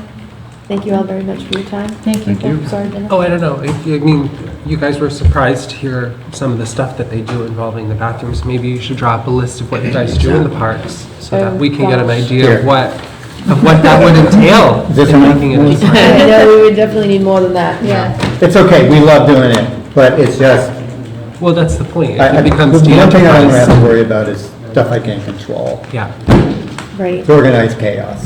right. Yeah, until you've sat here, you have no idea what goes on. Because I had no idea what was going on until I sat here, and then it was like, what did I was do? surprised myself. We had gotten I got stuff for the skate park, and you had gotten the tables for the Gamachi, and she's putting them together all herself, and I'm like, Yeah. why? If we have people on the payroll, why Cleaning are out you weeds. doing it? But that's okay, that's not the thing. So does anyone make a motion to adjourn? the meeting? I will absolutely make a motion to dissolve our meeting at Dissolve? 7:30. De-enterprise meeting. Is there a second? All in favor? Aye. Thank you for your. Thank you very much Sorry for for coming being out. behind us. Thanks, guys. Sorry to the work. I'm coming every day to you. You can come every day. Okay, now, Where are we? okay, so we are now moving on to agenda item number 10, where we are going to meet with some candidates interested in serving on our Information Technology Subcommittee, and possibly appoint 2 members this evening. So you hear our cry out all the time in the select board announcements that, we do have vacancies here and there on various boards, committees, and commissions, and we know people think about it, and, when they put their names forward, they are showing an interest, and this one, when we designated our subcommittee, we put the call out, and we received 5? I didn't even count, but Way we more than received usual. quite the response, which was wonderful. And all so qualified, which is even Yeah. more wonderful. I love reading through these resumes, seeing all the experience. It's really great. I don't understand half of it, but, especially call letters here, but, this was an opportunity for us. I don't know, did everybody that had submitted their letter here this evening? We have, Kristen Howard, yes, I see you here. Sherry's here. Jim, he's here. Aaron, and Wayne. Okay. Everybody. Everyone's here. That never happens. All right, so why don't, The best committee. I guess the format that we could use is we could have each of you come on up for just like 5 minutes and talk a little bit about your interest in serving on the subcommittee, and why you think you would be a really good candidate to help kick it off as a community member. Madam Chair, would it be okay if we just give a summary of the intent of the Well, subcommittee? that's where I for was folks going that- first. Okay. But I wanted to take a quick moment. Brian Day is our designated select board member on that committee, and is kind of, under his kind of direction. So if you wouldn't mind, Brian, if you could talk to us a little bit about that? Yeah, thank you, Madam Chair. Excited to see so much interest. And as Member Candido said, great resumes, so I'm not going to enjoy this process over the next few minutes. But, we first talked about putting together a board like this, I think back in 2020 or something like that. So this has been a long time coming. The use of technology in general in municipalities is growing and growing, which I'm sure from the looks of it, I don't have to tell any of these people that applied. The thought was that, the folks here could, bring in additional outside experience that, we might not have inside the town itself. What are new things that are coming? What are policies perhaps you deal with in your own professions, or that you see that we're missing, or perhaps policies that we need to update for the times? I mean, we still have policies on buying recycled materials back to the 80s or something like that, so we're not always good at updating those things. So really it was to be an advisory committee to then turn around, give the select board, recommendations on, here are technologies that we think are up and coming and you should look at, or here are policies we think you should refresh or change, or really anything else. And kind of do that in conjunction with yourselves, select board member. Currently we're outsourced for IT, so the principal manager of the IT company. I think we've also asked police department to designate somebody as well. So really just love to hear what they have to say and Yeah. go for it. All right. Thank you. I have a question. So you're not necessarily You did it. Come up to the mic. asking the advisory committee with, Uh, go find the best solution for XYZ problem. Wayne, Yes, I'm sorry. could you come up to the microphone here, please? I guess we're gonna start with you. It was all a ploy. Sat in the back, raise your hand. If you could just introduce yourself, and then proceed. Sure. So Wayne Sula, 40-year resident of Lakeville. I'm an engineer by training. Worked in manufacturing, mostly technology products for most of my career, so instrumentation, sensors, know the manufacturing space fairly well. kind of transitioned into business development and sales. So leveraged my engineering technology background in a business development sales environment. Right now I'm retired, however, I work as a consultant for a technology incubator that primarily works for the government, so defense and Department of Energy. You had a question. Yeah, I mean, I want to try to understand what it is that you need. So, I want to define the problem. You know, have you struggled with technology? Have you had been burned by technology, or you just think you're missing an opportunity? Can you try to frame what's going on? Brian, can May I I? answer really quickly for you? Yeah. So prior to Brian getting on the board, Yeah. well, he discovered a lot of this. We had warranties on the same hardware, multiple warranties on the same, so there was like no real organization of any of the IT stuff, and that's the icing, no, that's the like top of the, you know, but if it wasn't for having an extremely qualified select board member, I'm not real sure where we would be right now to advise the town on. And we definitely have a great company working for us, and they've, you know, helped brought us along too, but it's just coincidental that Brian has all this knowledge, because, you know, he's, If I I'll could- let him finish. Yeah, if I can expand on that, if I may. So in addition to what Leah was saying, so our current consultant, Green Rivers, has really in leaps and bounds organized us much better than we were. We had, for example, I hate to say this, but hardware, new in boxes, uninstalled, out of warranty. Hadn't gotten around to it, tons of it. We have had, I'm being cautious from a security perspective of what I say and don't say, which I'm sure you can appreciate, but we've had things we discovered where we'd say, oh, how did we allow that to happen? We need to fix that right away. It's somewhat of a situation of you don't always know what you don't know, and having additional people that come from different backgrounds in this space, I think personally would be very, very helpful.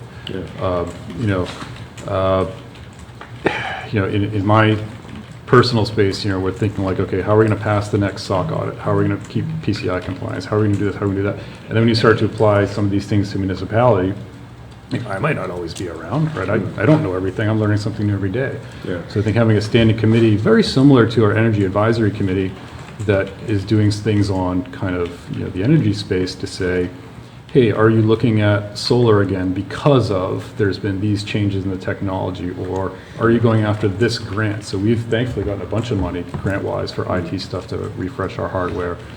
And it's just a space where we can get better, right? We're now using multi-factor authentication, which everybody was kind of like, what is this at first? But people got used to it. There's lots of things that we probably could be doing. So, but a two-way street, right? You'd be looking to the advisory committee to propose, hey, you need to investigate So this. I'll try to give you an example, if I may. So the one of the other things that we've proposed is trying to find a really good package for online agendas and meeting preparation and such. And Tracy's been doing an excellent job meeting with some of these vendors to figure out what do they have, what's good, what's bad. The select board could certainly task that subcommittee to say, help us. Yeah, We just right. don't have the time or the resources. Can you guys, with Tracy's effort, assistance perhaps, meet with these companies, see what works. Do they, for example, tie into our authentication providers? So can we keep single sign-on, so if somebody, leaves the town or gets fired or something, we can cut off their access right away, which is something we weren't always able to do in the past. So there's a couple things that I can bring to the town. I would kind of say that I know a little about a lot, right? And what I don't know about, I'm very comfortable digging in to try to understand.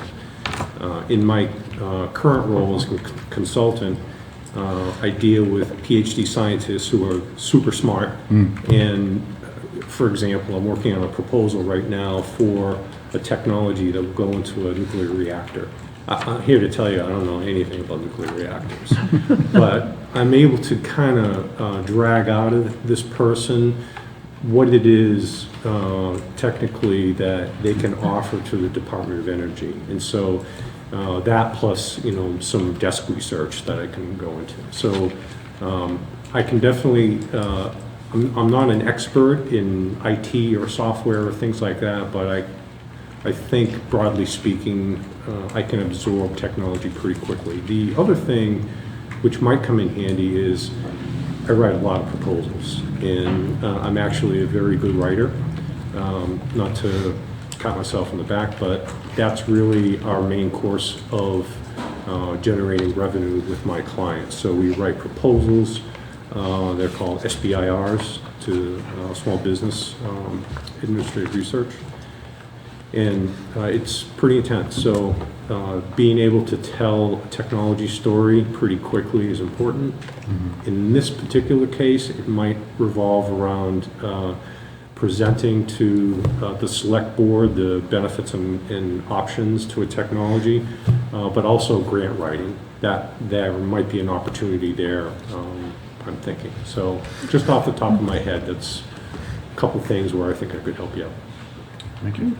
Appreciate it. Excellent. Okay? Well, thank you very much. And thank you for making us clarify. Right. Aaron, would you like to come on up? Very nice to meet you. My name is Aaron Goldrick. I've lived in Lakeville for about 4 years now. I grew up in New Bedford, started working in IT in '97, doing desktop work, going around fixing computers for people. Then I moved up to New Hampshire and I started a managed service provider business, probably similar to the company that's doing your IT now. So I would do IT work for several companies in Brattleboro, Vermont area. And then I moved over to Texas with my wife. She got a job and I followed along.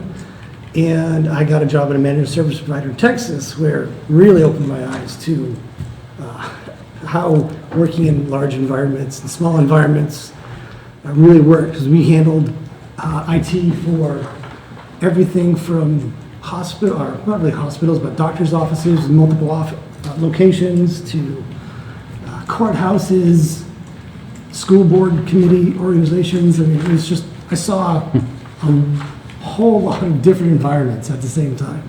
And I really learned a lot about how that works. So part of my, excuse me, part of my responsibilities was, bringing all these different ideas to companies. They come to us and say, we want to implement this or that. And we say, okay, I would figure out what kind of hardware you needed. Sometimes with the software, most times the companies knew what they wanted to use for software, so we would advise them on what they need on the back end to make something work.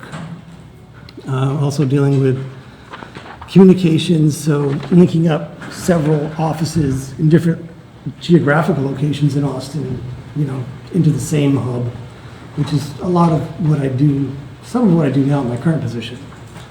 But then after Texas, I worked in IT security at Apple, and that was interesting, but it wasn't quite my cup of tea. So moved over to the company I'm working at now. We're a software company.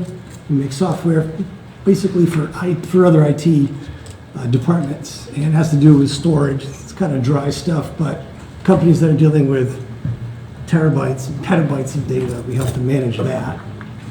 But along with that, I've set up the lab in our environment. So even though we're a fairly small company, we have a lot of IT infrastructure because we do a lot of testing.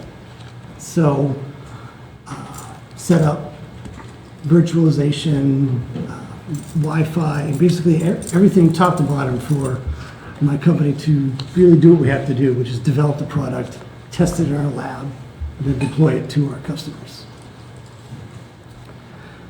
And part of that is also working with my management team to work on things like audits. I think we just got our SOC. I think we just did a SOC audit recently. I wasn't terribly involved in that, more of like helping define security policies, multi-factor authentication was mentioned, encryption, Wi-Fi encryption, basically everything to get us up to date and make sure we can pass these kinds of audits. And I think a lot of what I could bring is my experience with dealing with any number of different environments, walking in cold into, a company who needs this or that done and helping them, get their hardware to a certain standard, the networks configured correctly and securely, and authentication. Really, over my career, I spent most of it basically in the trenches doing that kind of work, either working with managers to help get a company up to a certain standard, or just help them meet their goals. Fantastic. Nice. Thank you very much. Is Austin still keeping it weird? Austin's still keeping it weird. I think so. I mean, I left there in 2014. I think Yeah. things might have gotten weirder. I do miss the food there. The barbecue is the Yes. best that I've ever had in my entire life. Exactly. I do miss the barbecue. I dream of it. I've been back in a We while. went to a place in Plymouth last weekend. They called themselves Barbecue Smokehouse, and it was very disappointing. Oh, I'm sure, yes. Compared to Austin, everything's disappointing. Any other questions? Or Anybody have any questions? Well, thank you very much, Aaron. welcome. Thank you for your time. Appreciate it. Jim?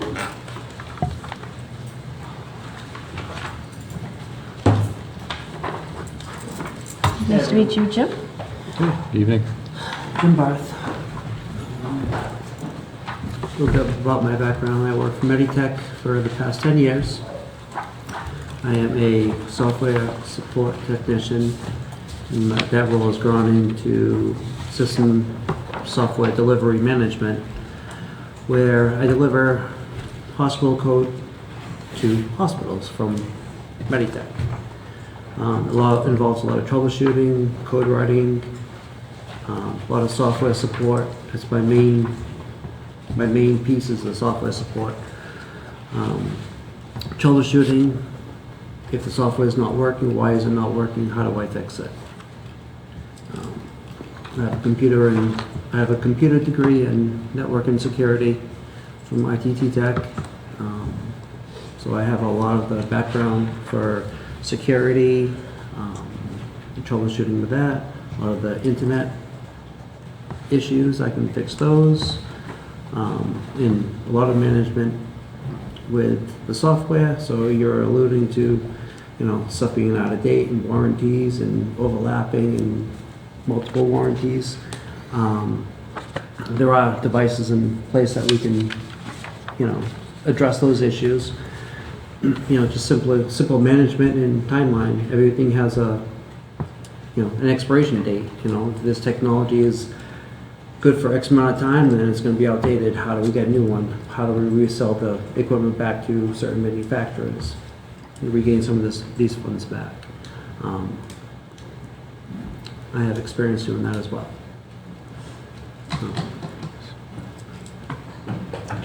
Been in Lakeville for pretty much my entire life, with the exception of about 5 years where I moved out, and I'm back. I can never leave this place. I like your subject line, tech savvy person applying. It's like, yes. Is Meditech still up on 128, or at least one of the big offices there? Yeah. Yeah. I work out of the Fall River office. Fall River, okay.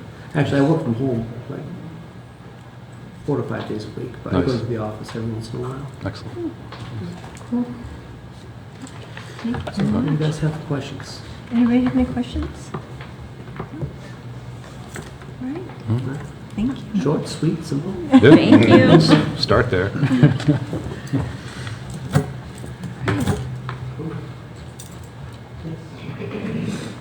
Oh, there's some tech networking going on right now. Sherry, would you like to? Sherry, would you like to come on up?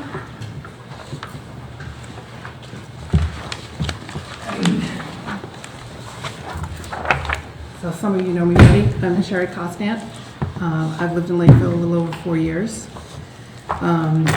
You have my resume in front of you, but just briefly, I have my business degree from Boston University. Started my career in accounts payable, nothing to do with IT.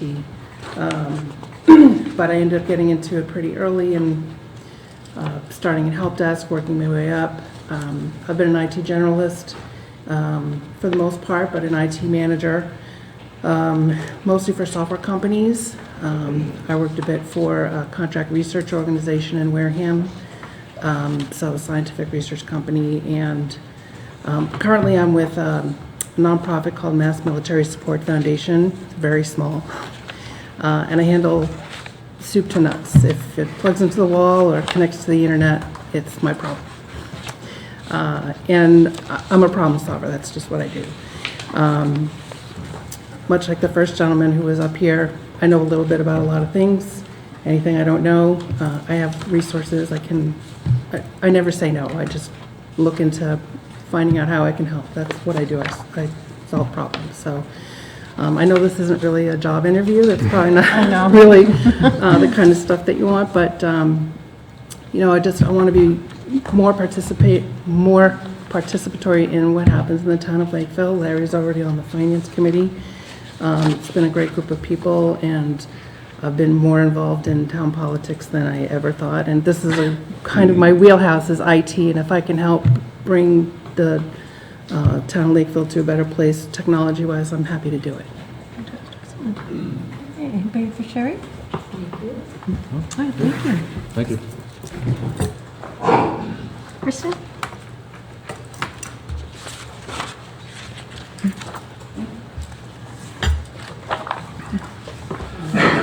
Hello. Hello. So my name is Kristen Halbert, and I moved to Lakeville about 2 years ago. And I'm looking to become more involved in the town. And for my professional background, I have probably 30 years of experience with information technology, information security. I have auditors certifications, and so I'm very familiar with SOC, PCI, HIPAA, and a number of other audits. I have a consulting company that I help companies achieve those audit standards, but also evaluate their environment to see where, like in this example, maybe asset management might be something that would need to be looked at around certainly the assets that you have, but also the contracts and where there might be outdated equipment or duplicative contracts. I also have a degree in law, which helps me navigate contracts, which I enjoy very much. Not many people do. But I have firsthand experience as a technology person implementing some of the things that you talked about, authentication and so forth. And I would love to contribute. All right. Anybody for Kristen? All right, well, thank you. Well, that didn't make it easy. That did not make it easier. No. Any chance we want to go back to the charge and make it like 30 people? And I'm just going to excuse myself the rest of the meeting at this point. You're not allowed. Well, that I don't understand. If that is what they're doing, can't we just have a large board? Can you just have a larger board? We can just open it up. There's no reason you couldn't. Right. Is it prohibitive to have a larger board, or do you think we'll be the most tech-savvy small community in all of southeastern Massachusetts? Compared to where we were. Yeah, we'll be like, it's a destination, it's a tech destination at Lakeville. Well, the appointment obviously would be for a year, right? And, you know, at that time, we can really sit back and evaluate and fine tune if we needed to. I mean, if I could just make a quick comment, and I think I might have said this when we talked about it it was the last meeting, the meeting before that, but I think they all kind of reaffirmed when I kind of went through their initial applications was it's such a broad range of experience and it covers so many areas that it's like, oh, I would love some of that and some of this Yep. and some of that. I mean, put them together and make the super team, but I know. I agree. I honestly Seriously, we would could pick entertain changing the charge on the makeup of the group because, Let's just do it. yeah, Yeah, I let's- didn't understand a Okay with lot, it? but I understood I'm not enough gonna that, complain. I'd like to you make know. a motion to change the charge of the group to include 5 members of the general public. So Yeah. moved. second. All right, I have a Oh, you made the motion. I'm sorry, second. She made the motion. I have a motion and a second. Any discussion? Great idea. So we'll just have to ratify this at our next Yeah. meeting because Yes. it's off, It's off- I'm going off Right. script. And you know, I guess I'm looking at it not just because everyone honestly is fantastic, right? I don't want to turn anyone away, but I don't want anyone, to feel like they feel guilty because they can't be at a meeting, because if there's only 2, then you're short, you may not, you have to do a posting, you may not have a quorum. I feel like if we have, enough people that if someone's got a lot of personal stuff or work stuff going on and they can't make it to a couple of meetings, they're not going to be, they can weigh in to the chair or whatever it is, and their input will still be, considered, but they don't have to feel guilty because they have other responsibilities, so. And if I may tail onto that, it's an advisory board, Yep. right? So Right. it's not like, I don't want to say no, the votes aren't unimportant, but it's not like, because this would make it an 8-member board, right? And sometimes we're like, oh, what's that going to do, like, if there's a tie? It doesn't, I don't think that really affects this one really No, at all. no. And there's going to be subjects that come through, and if we limit ourselves, there's going to be subjects that might come down, and we'll say, well, let's go call so-and-so that didn't get the spot, because that was their wheelhouse. And then, I just think this is a once-in-a-lifetime opportunity to have as many people volunteer. Like, we're starving for volunteers, and I mean, and honestly, it was less amazing. than 10 years ago, the town accountant was the IT person. Yep. That's Yeah. where we were. Put that through a PCI audit. So, I don't want to turn and, I think some of us aren't silly enough to assume we can learn it, and I've always said that, I've absorbed a lot because I live with techies, but I believe I'm incapable of understanding all that stuff, so, and I would really respect any work that this group would, any recommendations that any one of these people would, Bring forward. yeah, collaborate on, so. So, did we second it? And we- Yeah, we're in Yeah. discussion right now. Okay, I just need to understand where I'm at. Okay. Yeah, All right, roll. Baby and I. Donahue, aye? Carboni, aye. Candy, do I? Day I. All right, so now what we need to do, now that we're going to ratify the vote on October 7th, so I have that note. This evening, we need to vote the appointments. Yep. All right. Should we ask if anybody wants to jump ship before we put all No, five? they're all staying. They're all Too late, we already committed. So, We're locking the door so they can't leave. I'd like to make a motion to appoint Wayne Sula, Aaron Goldrick, Jim Barth, Sherry Constant, and Kristen Howard to the Technology Advisory, is it committee? Board? Subcommittee, for a term to expire on June 30th? Yep. 31st. 31st. July. July 31st. July 31st, 2025. There's a motion. I have a second. Discussion. Welcome aboard. Yeah. Yeah, this is probably one of the, not just easiest, but one of the just most wonderful decisions Yeah. you've ever had to make. Sometimes the so- best decision is just to change the rules so you Yeah. can make it Yeah. fit. Yep. Roll, please. Baby and I. Donahue, aye. Carboni, aye. Candy, do I? Day I. All right. Thank You'll God, be that's awesome. notified when your first meeting will be scheduled. Now, what'll happen is there'll be appointment forms that Tracy will be filling out. This board will sign them. You'll have to be sworn in by the town clerk. And once that's done, then you become officially appointed to a subcommittee, at which point you'll get information on what open meeting law is all about and how you conduct yourself as an appointed official, so. Welcome. Yay. Thanks, everybody. To our first IT subcommittee. Yay. Madam Chair, Yes. just so you know, they'll be coming snail mail. So when you get the envelope, there'll be a letter with the instructions on what you need to do to get your appointment, okay? Excellent. Thank you very much for coming out, but feel free to stay. All right, thank you. There's cookies at the end.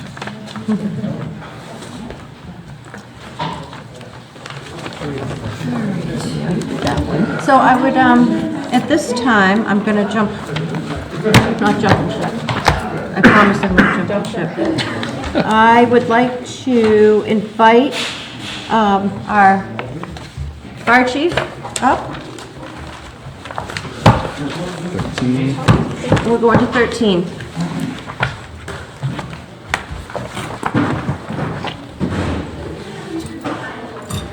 Madam Chair, I invited Lieutenant Bradstreet, who's the union president, to sit here in case you have any questions for him. Excellent. All right. So just for the public, at this agenda item, we are looking to get some information from the memorandum of understanding with the firefighters union regarding non-suppression fire department personnel. So thank you very much for coming in, Chief and Lieutenant, to explain to us what it is in front of us.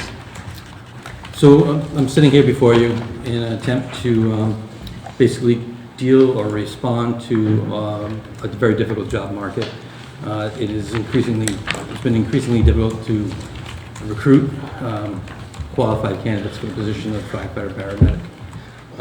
So in response to that reality, we're going to attempt to add some flexibility to our recruitment by creating a position of a non-fire suppression employee, aka EMS paramedic only. So they'd be on the ambulance, primarily responsible for the care and treatment of sick and injured people, which accounts for about 70% of our call load.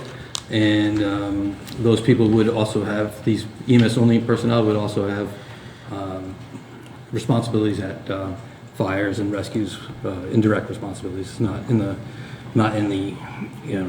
they're not being placed in harm's way, but they'd be in a support role. So that's essentially what I'm trying to do tonight. I have to thank Lacey for her legwork and her interaction with our legal counsel, going through all the logistics of making this happen. I have to thank the union for having a can-do attitude and jumping in and joining us and trying to solve the problem. And also our interim TA, Mr. Nunes, for his advice as well. Okay, I just had a quick question, because right now, your current hiring requirements are firefighter/paramedic? Mm-hmm. So our past practice has been, was originally to hire firefighter paramedics solely. But the trend in the last 2 or 3 years is for those candidates to be very scarce. So what we have done is we have placed conditions on their continued employment. We've been able to hire firefighter basics with the condition that they would eventually achieve paramedic. And we've actually lost a lot of employees because they weren't able to maintain or achieve that condition. So we invest all this training and money into these people. They can't achieve that credential, and we lose them. So like indirect effect of all this is that we can loosen some of those conditions so we can retain somebody that's a really good firefighter, a great EMT, and somebody that can function at all these calls. We wouldn't have to place those stringent conditions. I can be selective of my hiring choices based on what our needs are at that particular time, like where the vacancies are. So really, it kind of gives us a lot of flexibility. And unfortunately, in this situation, it calls on our employees to be a little more specialized than they have been in the past, which kind of feeds into maybe the job getting more and more technical, the treatment protocols, everything's getting more difficult to be good at all of it. Obviously, if we can find a candidate that is good at all of it and has a credential, wants to be a firefighter, that would be the person that we would go for. in the absence of any kind of a glaring defect. The other thing that we want to leave open is that if we do hire our paramedic for the paramedic-only position, and they suddenly like what they see, they like being part of the fire department, they want to broaden their horizon, they want to become a firefighter-paramedic, we want to leave that avenue so open. So outside of this MOA, this kind of a general MOA, Lieutenant Bradstreet and I and the rest of the department leadership are going to sit down and create that framework for developing these employees and hopefully improving them into the ideal employee, which is a firefighter-paramedic. So what does your current situation look like now? So you have both, and so you've got people that are just focused on being a paramedic? No, we don't have that currently. Okay, so, no, that's what I'm asking, like, you designate people to, what I'm asking is, so when you have a regular shift, you have people that could firefight or be a paramedic. Absolutely. So you have to make that determination at the time who's doing what role, is that correct? So generally, we cross-staff. We don't have a lot of people in the building. It's either 3 or 4, depending on leave, and they cross-staff everything. So if there's a fire call comes in, they all go out for fire call. If a medical call comes in and it's significant, they all go out on the medical call. And but the expectation of all of our employees right now are that they eventually become a paramedic and a firefighter. And so if we approve this MOA, basically we're going to broaden our applicant pool because we're going to attract people that have no ambition to be a firefighter. Their only ambition is to be an emergency, a medical responder, or an EMS provider. So we've increased our chances of getting a good employee, which is probably more important. Somebody that people want to work with. Somebody that's going to come to work with a positive attitude and maybe they bring other credentials. Overall, like I'm looking for a better employee, and this amendment to our practices would provide me or increase the chances of that happening. That's really what I'm hoping to achieve. So if you are to hire paramedics, how does the current staff who are paramedics, how does that work? Well, obviously, we have 2 ambulances. We have simultaneous calls. So the current paramedics are going to be put to use. Oftentimes, we require as many as 3 medics on a single call, depending on the severity. So their skills are going to still be needed. They're still going to be pressed into service. And ideally, I can't see, like if currently we have 1 opening in the department, so that would be 3 groups with firefighter paramedics or firefighter EMT basics who are expected to become paramedics. And we'd only have, if it turned out that our best applicant for that open position was a paramedic only, we would only have 1 shift where it was just a paramedic only. So what the practice is on the other shifts is generally they rotate through the trucks to maintain their skills and things like that. But on the shift with the paramedic only, they would be the primary caregiver with other paramedics in support of them. And those paramedics, if they're out, if that EMT, that EMS only employee is out, then they slide in. But they'd also be taking the 2nd call and the 3rd call, and sometimes even the 4th call, which occurred today. So there's no shortage of work for our paramedics, I guess is what I'm trying to say. So in this recommendation, how many paramedics are you looking to have on staff? Our ultimate goal would have every full-time employee that we have on the department to be a paramedic. That would be our goal. Right. Yeah. But for right now, your short term is to just, because you only have 1 position open. Yeah, and we were unable to secure an acceptable applicant for it. Okay, I'm sorry, Maureen and Brian, I know everybody's hands were going up. So I was around when this took effect back in 2013. I think I was on the Finance Committee. Back when, and the idea was to professionalize the service and to, because we had smaller teams, and to make sure we had a person on every call that was equally qualified. I don't see this as a detractor per se, but I do see this as if we continue the practice and it moves forward, I see it as a scheduling problem if you're continuously adding to your forces as the turnover happens, as they do in small towns, for fire departments.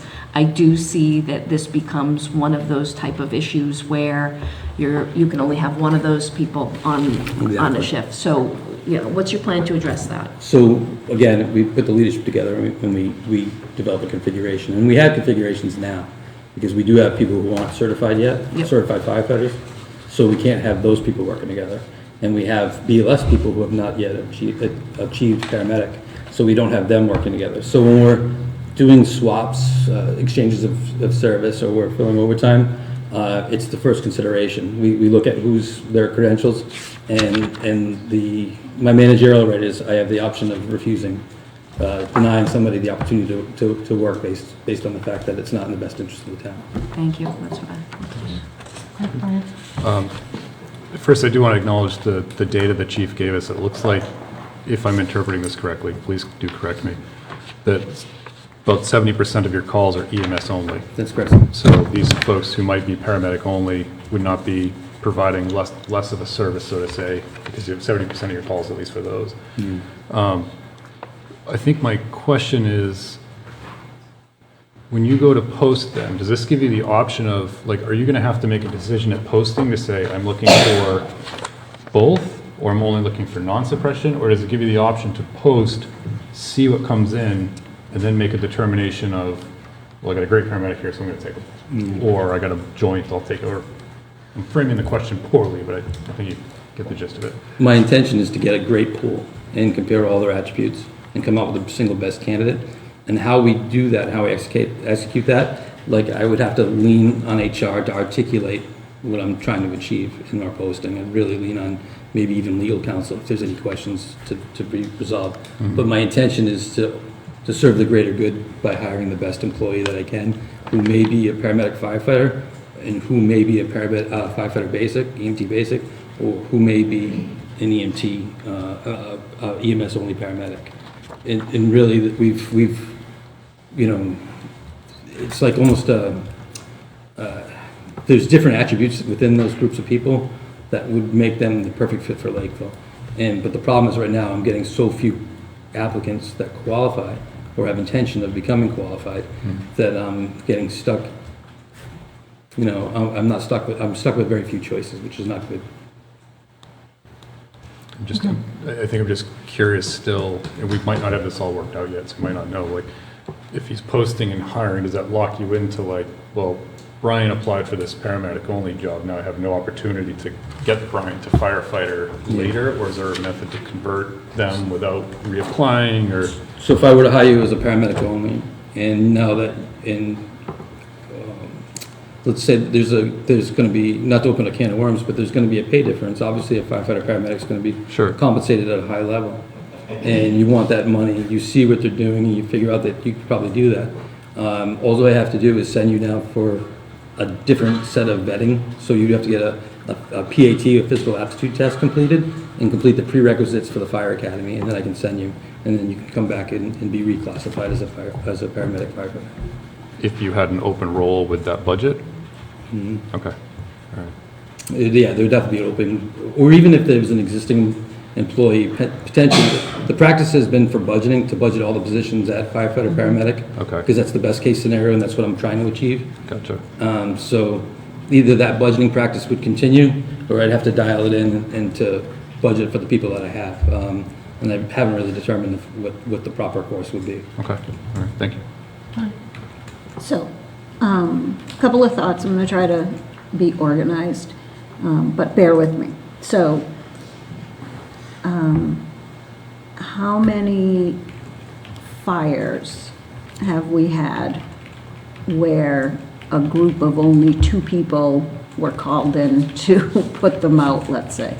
Probably the one that I called a few years ago because someone lit the fire in the fire pit at Loon Pond Lodge. I think only 2, you and I think it was the deputy came out to put that out. I guess my point is, and looking at the graph, we're not really taking away a fire person that we absolutely can't live without right now. Would you agree? I would agree with that. The trend, and what you made me think of is we're following trends, the trends that are affecting departments all around us, which is the shortage of paramedics. But the one thing that we do, the one trend we do buck, is we're still successfully getting callback, especially for big events and fires. Right, so we would still be able to rely on our callback. Let's say there was a significant fire, you needed another fire person. Our most recent fire off a precinct, there were no on-duty personnel in the building. They were all dedicated to calls.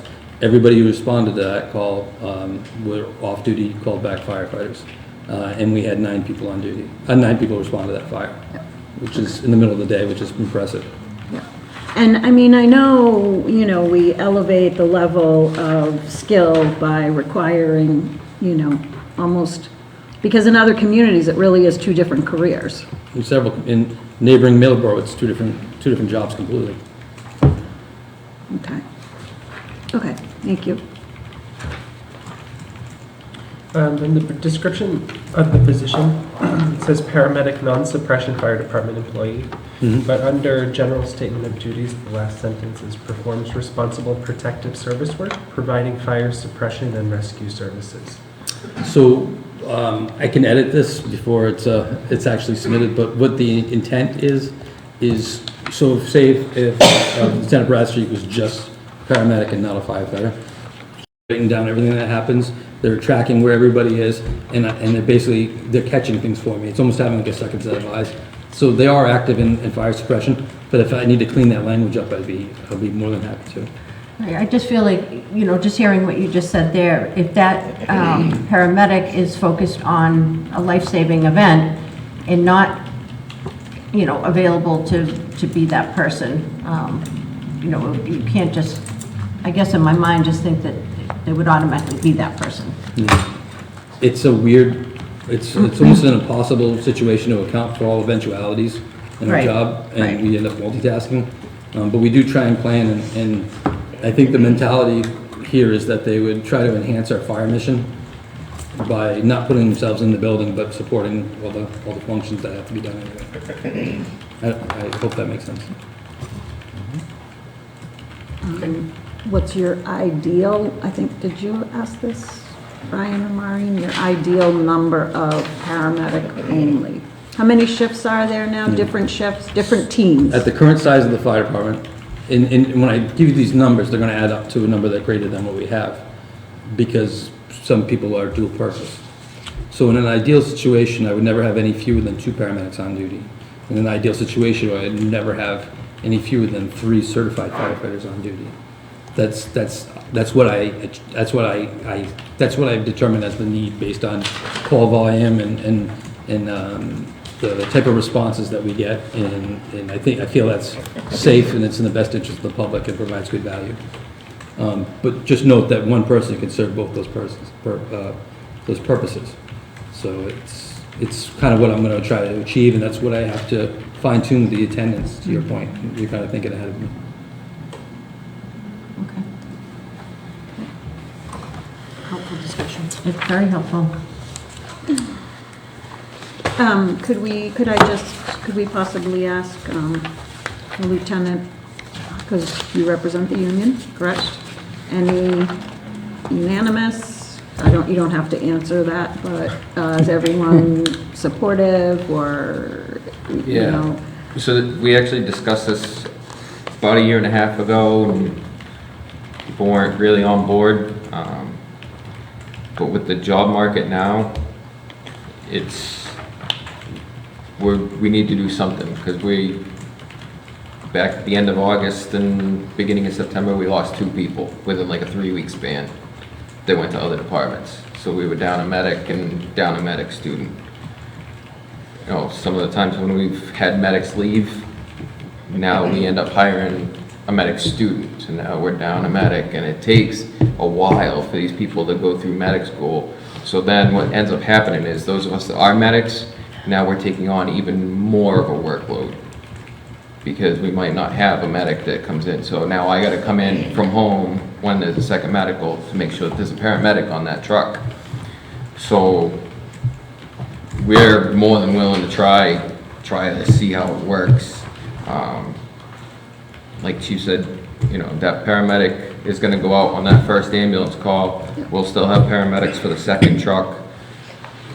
And in a way, we'll have more people potentially at the station with it to go to a fire if need be, because now we just used up a spot with just a medic as opposed to a firefighter medic going out on the truck. Yes, Mr. Nudes? Its impact on the budget? Well, it's not a lot of money, but it's a positive as far as money saving. A firefighter medic makes more money than a EMS only under this program. So you're not going to be coming to the Select Board of Finance Committee looking for additional funding? Not related to this memorandum, no. So this will not cause a negative impact on the budget? Correct. That was one of my questions, thank you. All right, so I guess the motion would be to approve so I'm looking for a motion to approve the memorandum of understanding with Firefighters Union regarding non-suppression fire department personnel. So Second. the motion, Madam Chair, a second. I noticed there was only one signature line on the MOU, so perhaps the motion needs to authorize the chairman to sign on behalf of the board. I didn't even notice that. Make more lines under it. Yeah. I'll sign right across the whole thing. I would like to, I would prefer that when there's an opportunity for a full complement of the board, Okay. I would prefer that everybody have an opportunity to sign. Oh, yeah, there's a ton of space on that page. Mike, can you email it to me in Word so I can? I would be happy to. Thank you. Any discussion? Hearing none, roll please. Fabian, I. Carboni, aye. Day, aye. Excellent, thank you for coming out. Thank you for hearing us, and thank you to everybody who supported us. Hire some more great people. Please. Thank you. Maureen, did you do that, or did Brian seconded, right? I made a motion, Brian. It's seconded or thirded, I don't know. Are we going to the assessors next? Can I just run to the ladies' room? Hey Kim, can we have a 5-minute break, please? Nice.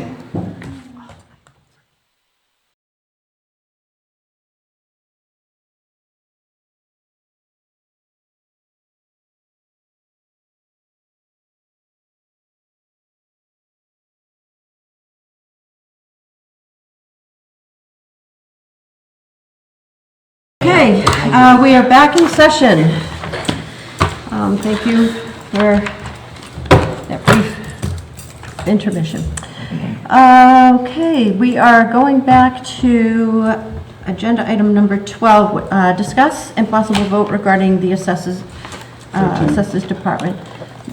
13, 12, 14, we're Because going it's been to... revised, right? Yes. Oh, yeah. So I don't have that on here, so... Is it for full firefighter? Yes. It's 12. Yeah, 12.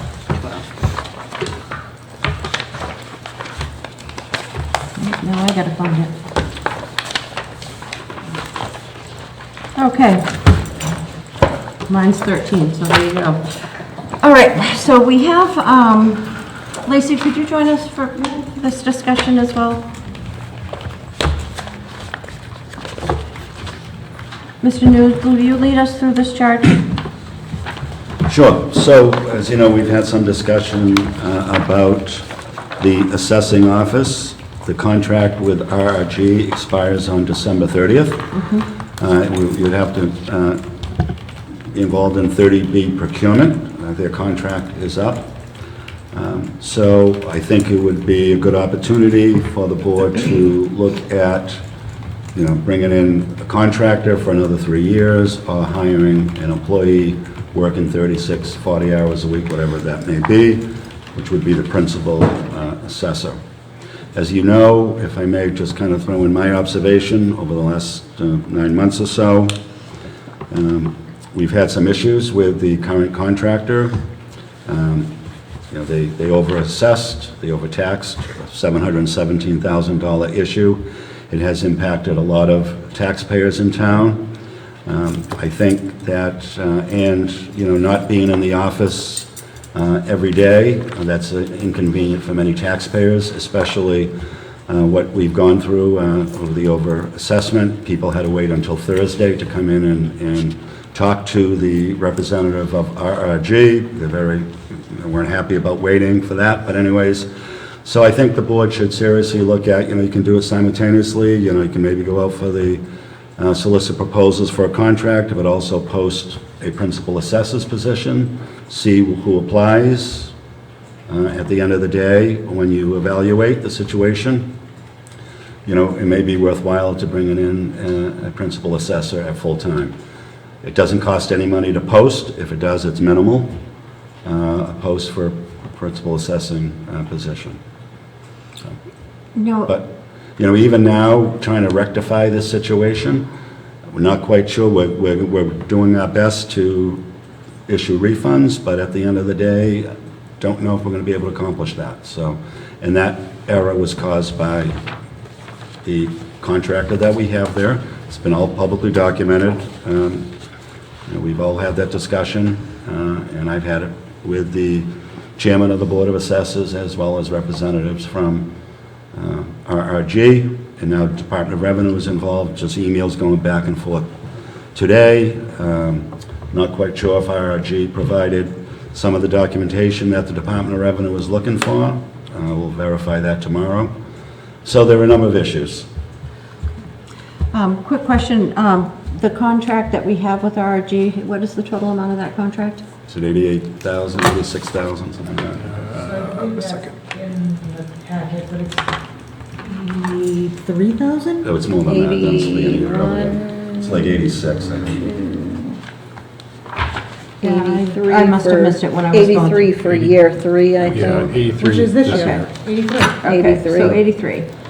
I think it's more than. And when we had our principal assessor position, this is, the job description that we had was back in 2015. So we've had a consultant on board since, how long have they been, this is their? Yeah, since about 2000, They've been here for 9 years. yeah, Okay. 15, 16, So, yeah, okay, so, yeah. But if we did hire a person, We we had, had benefits. Yeah, Which we is had an actually- interim for a little bit, so, because the principal assessor gave her notice, and then we hired an interim for a few months, and then we went to, we hired RRG. okay, So it's been 8.5 years, 9 years maybe. okay. Yeah, and to my knowledge, when I was there making that decision, we had done, the Board of Assessors did a lot of talking, and what we discovered was that over the course of about 8 years, we had had 6 different principal assessors, which was no consistency in the office. There wasn't consistency on, sending out the chapter renewal things, or, so we felt as though we just needed to provide some consistency. But I don't know that it was my opinion at the time that it would be a permanent solution. But I won't speak for, the Board of Assessors when I became a selectman, why they continued on for so long. I will say that I am, concerned because we're gonna need to find money for benefits if it's a full-time position. There's probably gonna be a little bit difference in salary that we may have to come up with. But also, and I think I had asked this question, so I do know that our RG is able to perform some functions that, like, so they're the principal owner of the company, Mr. Scheib, he is very adept at going to tax court. We don't always have to hire attorneys, but, that's why I would really be curious to see what the actual Board of Assessors has to say, and, how much of that they have going on. Madam Chair? Yes. Just a few things. Member Dave did bring up the budget, and the contract is $82,100. As far as the Board of Assessors, they had a meeting, I believe, last week, and they basically did not make a recommendation, saying it's up to the board. A few other things that I've discovered since I've been here is that, like reporting, providing reports, the existing staff cannot do it. We've got to wait and have RRG do it. which is very frustrating. We asked for,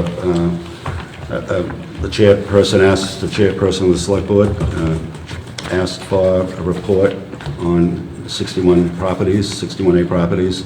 Couldn't be done in-house. We had to wait for RRG to do it. So I mean, stuff like that, we shouldn't have a contractor do that. Staff needs to know how to do that. So that's just my observation. Question for the group. Now, if we did change from the structure of having a consultant into a full-time role, would that mean the existing staff would report into that role, and that makes them a department head as well? Doesn't necessarily have to be a department head, but I would assume would report to the Board of Assessors. Like most communities, like every community, they report to them. Again, it doesn't have to be a department head. And would that position be duplicating stuff that's already being done in that office Well, that's currently? what I think we would need to talk to the board and when you're developing the job description, yes. Yeah, because I can see. Yeah, there could be, where it would be. absolutely. Could be. Yeah, I mean, I think when we had gone over the new part-time position that we created, I think there's some definite overlap in what that position was doing and what the principal That is assessor could be questioned, doing. absolutely. But it does Absolutely. help us get more hours at that office open. You know, the only other thing that I could think of is the assessing certifications are what, every 3 years, I think? So we'd have to make sure we give them, you know, money to do the certifications for the education part of it, because that's a must, And then unlike your- many your other point. boards, yeah. And then your point on any tax court or anything, there would Right. be additional legal representation fees that we might incur. Yeah, but that's kinda like my- Or specialty fees. Right, that's my question. And again, you know, I've said this before, when RRG first came in, we hadn't done tax title stuff in a long time, so there was a list of like 20 tax title properties, right?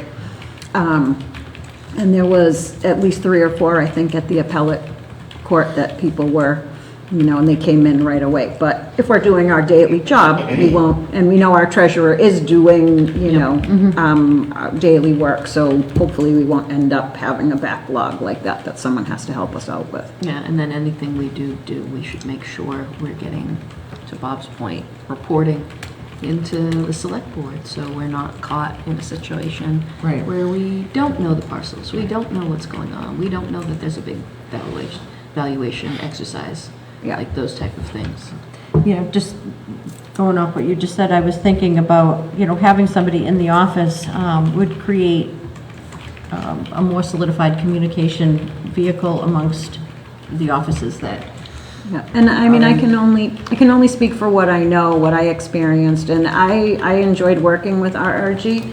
When they first started, though, they had one additional person that would come and they would help train anyone new, and they actually, that was a resource, someone I could call as an assessor and say, hey, you know, so perhaps that could be that, but from what I understand now, there isn't that extra person in that role anymore, so. The assessor would be obviously doing the annual tax presentation. Yes, to the select board. absolutely. Which I don't Tax even know if classification. that's in here. Yeah. You're holding the classification hearing, so I want to make sure that that was included in here. I have a question. Where there was a mistake and RRG covered it, what would happen if there was a mistake like that made by someone who works for the town? You would be covering it. Would be good. Yeah, but, Discipline? Yeah. yeah. I'm sure but definitely discipline. Yeah, I think an employee, there would be way more accountability. Exactly. Yeah. No You know? question. Exactly. Like, something wouldn't get as far away, like. Yeah, in that because, scenario, because there would be conversations. Yes, exactly. You know, people would know what other people are doing. Right now, it's And- kind of Right, and compartmentalized. also, I think, principal assessor would go to, the treasurer, town administrator, and their board that they see daily, often, frequently, and say, oh, man, this is what it's coming out to be. And I think there would just be those inherent conversations, you go drop by the town administrator's office and say, yeah, man, that doesn't look right to me, Yeah, the reporting relationship would require a lot more oversight and a lot more conversation than current. A couple comments, if I may, Madam Chair. Yes, please. Once again, we find ourselves up against a deadline of a contract expiring and no plan.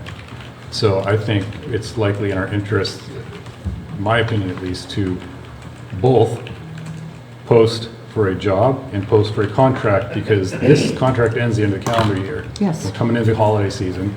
We might not find somebody that responds to a job posting, and then we are completely stuck.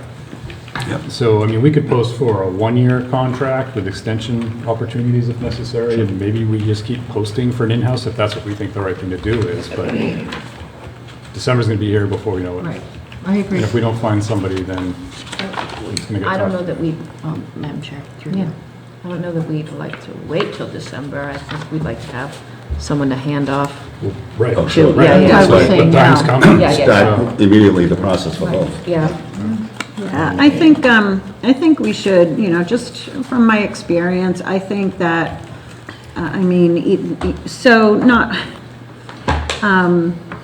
when I was on the Board of Assessors, it was February 1st, which is the cutoff date for abatements. I had sat in the office because we didn't have anyone back in the day, so I could stamp in anything that came in, answer the phones, and here we are all these years later, so at least 6 years later, and we're still trying to get, someone in the office 40 hours a week to be open with, so I think at this time, and again, RRG hasn't, other than this first, which was a whammy though, I can't say that, they haven't, it's kind of how everything was handled that I'm really leaning to more accountability on a principal assessor that works for the town of Lakeville. Go ahead. Oh, no, I had a question for everybody, so. I was just gonna say, it's all, right, whether it's a job posting or procuring for another contract, it's in the contract language that we write. So why can't we say no less than 2 days on site, no less than 3 days on, whatever the right thing is. Right. And again, maybe that's just for the short term until we figure out what our actual strategy is gonna be going forward. And then for me, for my comment, I know this is very complicated and horrible for you, but, but I was thinking that maybe we put out 2 different RFPs, one for a short term and one for a longer term, in order to get that coverage for right now, in case we don't get a person, and then, have that person, but, We probably could put that on the bid, 1 year, 2 year, 3 year. yeah. Yeah. In the solicitation. I don't know that there's that many companies doing Right, this work exactly. though. Probably gonna. Lacey? Okay, so I agree with everybody's point. I was trying to focus on all of them. But my recommendation would be for the board to take the contract, take the 2015 job description, take the job description that I kind of meshed from all these other towns, mark it all up on October 7th, we come back together, all those proposals, everybody's ideas, we vote on it, that job posting goes out on the 8th, it goes till the end of October. If we have people we want to interview, or if we have, the proposals back in, that's the beginning of November, early November interviews, whichever way the board decides to go, and then you have them on board for potentially a month before RRG, if they don't, win the bid and we go a different direction, still you have that month of training. But right now to say, yeah, we're gonna post it as is, or we're gonna go on the contract as is, I think there's changes that do need to be made. No, I agree. So one of the things that, and you're much more efficient than I am, but I was trying to call the MA, oh, what is that? MAAO. Yeah, because the certifications, as far as we know, Bob, I think they only do them once a year, the training, the classes out in Amherst. Yeah. So in one part, it says, in one of them, it says you'll get it within a year. The other one says, I don't think 1 year is sufficient to actually take the classes, because they're only offered once during the summer. The Class 101 is offered much more frequently, so maybe you can just remind me, or we can work on it together, figure out what certifications the two and how often the classes are given. That's a good point. You can reach out to the MAAO. I'm sure Yeah. they have tons of job descriptions, and they'll tell you what the certifications are and the time frame. Yeah, because we don't want to Right. say 1 year and then, well, my year's already up, and, Exactly. I can't expect someone to take all the classes at one time. Most folks who become certified in assessing, or like the clerk stuff, or the treasurer, they take them over a course of a couple of years, so, we need to work on that, just to be sure. So, before the 7th, I guess we could funnel our recommendation or suggestions through HR. Do you know when assessors meeting next by chance? I feel like, kind of like planning, they should be the lead on this, and then we tidy it up. Yeah. I don't know when they are. Yeah, we'll reach out to the chair. It's like he couldn't be here tonight, but I'll reach out to him. All right, so on the 7th, we'll come back, and I guess on both, right? Yeah. So is it, Madam Chair, is it a department head position? Is a contract involved, or? We were just, I guess, That's up to the board. excuse me, I guess it's up to, Yeah, just because I know one of the issues in finding someone back then was that it's the typical small town thing. You find someone who's brand new, and if they're really good, they get 1 year, year and a half experience, and then they bail to a town that's paying $25,000 more. I can't imagine it's not similar right now, so we either, I think that's a pretty good salary, but again, I don't know what other towns are paying, but if we do a contract, maybe, we can somehow, someone may feel more confident coming here where they have a contract, and would that MCAA, Yeah. be able to provide? Absolutely. Or, the average salary? Absolutely. Is it, Because if it was a department head, again, that would report to the town administrator with a line to the assessors, based Yeah. on the infrastructure that we're setting up. 'Cause not that that decision has to be made, but point taken, that if it is a supervisory role, it might be more attractive, I don't know. We'd have to look at Mass General Law too. yeah. They may state That it has to go report directly instruction to the Board of Assessors. We'd have to check that. Yeah, the assessors is far Yeah. more regulated, because it does deal with people's Yeah. tax bills, so. But that, we'll find that out as far as, the salaries, what is the reporting structure? Not reporting structure, if there's a management salary for that, and if there's, Yeah, I think I had looked at what the surrounding towns were doing for a starting range, so on the 7th I can come back, or I can okay. send out the information to everybody so you can kind of see. I took a look too, and like towns like Easton are 100,000, but Easton is like 5 times our budget and, Yeah. 3 times our size. So 80,000 seems completely. It is reasonable. Reasonable. Okay. Hanson's always one of our good comparables, so. could we end up in a Check position there. where we have, say we do a principal assessor position, where we still also need a supplemental contract for some amount of services, depending on what that person can do? Like somebody mentioned going to, court, or, We do have that already for private property. Right, We Leah, have say that again. RRC or RCC. Yeah, we have Yeah, another so we contract. have. We're not getting rid of that There's contract. one company in the entire state that does the personal property tax. RRC. Yeah. And they're very So, good. yeah, but we would pay that we'd be paying that anyways. But that's my question to the assessors. What other things, is there anything that they're paying above and beyond RRG to do right now. Because like there's other line items in the budget for like GIS and mapping updates. Is that RRG doing that, or is that a different That's company? through Well, us. they're doing it, but we own all of that software. We voted that in. That's proprietary towards us. All right. So when they leave, they don't get to take our stuff and go. Okay. That's all. So that money that's goes all. to a different company? Right. All right. Yeah. Yeah. And it's overseen by the assessors, yeah. Cool. Okay. 7th. Okay. Okay. Next agenda item I know was not something that we want to have to receive, but we received notification from our town accountant, who has been with us for quite a few years. I don't know exactly how many, because it was I think 9. Nine is the says, letter. yeah. that they are retiring, concluding their services as a town accountant here in Lakeville, effective December 14th, 2024. So one will, because this is a contract, the contract is up at that point, I just think it would be nice for us to be able to vote to receive the letter, and then we'll have to discuss next steps. But I would like to read this into the record, if I may. This letter was dated September 16th.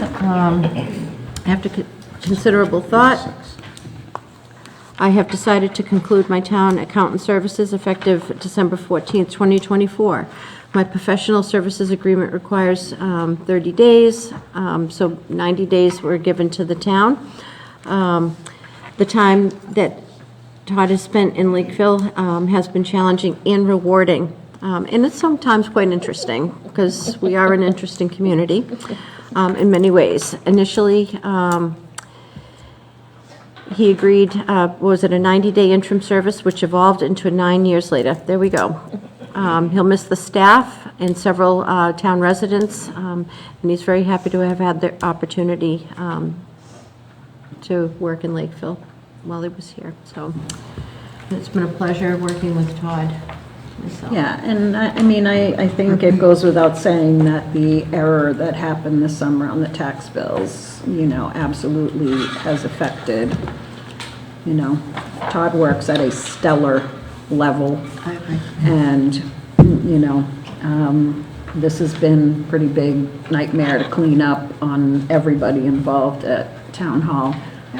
Bob, the accountant, Todd, treasurer, I mean, everybody, assessors, so, I Yeah, appreciate I can't think of everything. anything that's touched so many Yeah. different departments, having gone so wrong. Yeah. And everyone trying to fix it, and Todd's very appreciated. Yep, so I make a motion, we accept the letter of resignation, is that what you're looking for, Madam Chair? Or just accept the letter of services being concluded December 14th, 2024. Services being concluded, okay. Yep. This is odd, but yes, I'll second. I like it. No, we want to, we've accepted it, we know. Right. In discussion, obviously I have 90 days where I can harass Todd. So I will do that. Hear me, Todd. But seriously, he's been a wonderful person to work with. And I know that I personally have learned a lot by sitting with him and going over a few things, and he's always been taking the time. He does have patience and understanding, and explains things to the point where you actually do understand it. So I, for one, appreciate it. Yeah, I'd like to reiterate that the year I became a selectman, so it was 2019, I think, I had piles of questions, and I had met with him that first summer a couple times, and he's like, all right, what do you got? And I'm like, oh. He's like, all right. And he answered every single question, whether it was policy related or protocol or, what the norm is, or including, what's the proper level of debt for a community our size, and, you know, so I've learned so much from Todd. Been Yeah, wonderful. always willing to, you know, help folks out. Yeah, I mean, this one, definitely a gut punch when it came in. Todd has just been the consummate professional ever since I've known him. Always welcoming. I mean, you go up there and the whole accounting office, you can just, it's like going to visit, you know, extended relatives. You go up, they welcome you in, they'll answer any question. Even though they could have many times, it never made me feel dumb with what I was asking. They'd come up with examples that I could understand. They'd go get resources to say, here's an alternative to consider. I mean, we're going to miss them. It's going to be hard shoes to fill, but We'll find It him. is. We will find him. Madam Chair, if I may. I got to work with Todd very closely as town administrator. I knew very quickly that if I had a question, go to him first. Don't like submit something and then wait for it. And we had a great working relationship. He was always knowledgeable about things. If I had a question or a perspective, he would, you know, educate me if I needed it, and just be very easy to work with all the time. And so I never felt in the dark on anything. If someone was coming to him to make a change, we were making it together, and the same, and he was a very good working partner. So we will miss you and your services. And I believe, what instrument does he play? tuba, isn't it? I know, it's just, I was gonna be like, it's big. It's big, yeah. Enjoy time on your tuba. Send us your gig schedule. Right. Yes, we'll be there. getting Well, I think closer. he probably will, because we still have a lot of people. Yes, Mr. I'd just like to second that, what you all said. It's been great working with Todd, a true professional. He has a great reputation in the state. He works very well with Department of Revenue.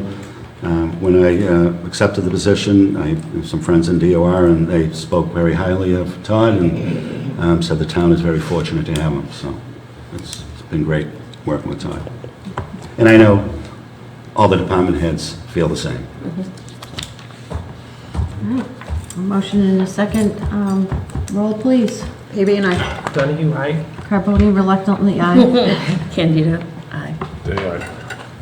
Okay, now we have to talk about next steps. So here we are in another position where we've contracted out the services of our accountant versus having an in-house person. So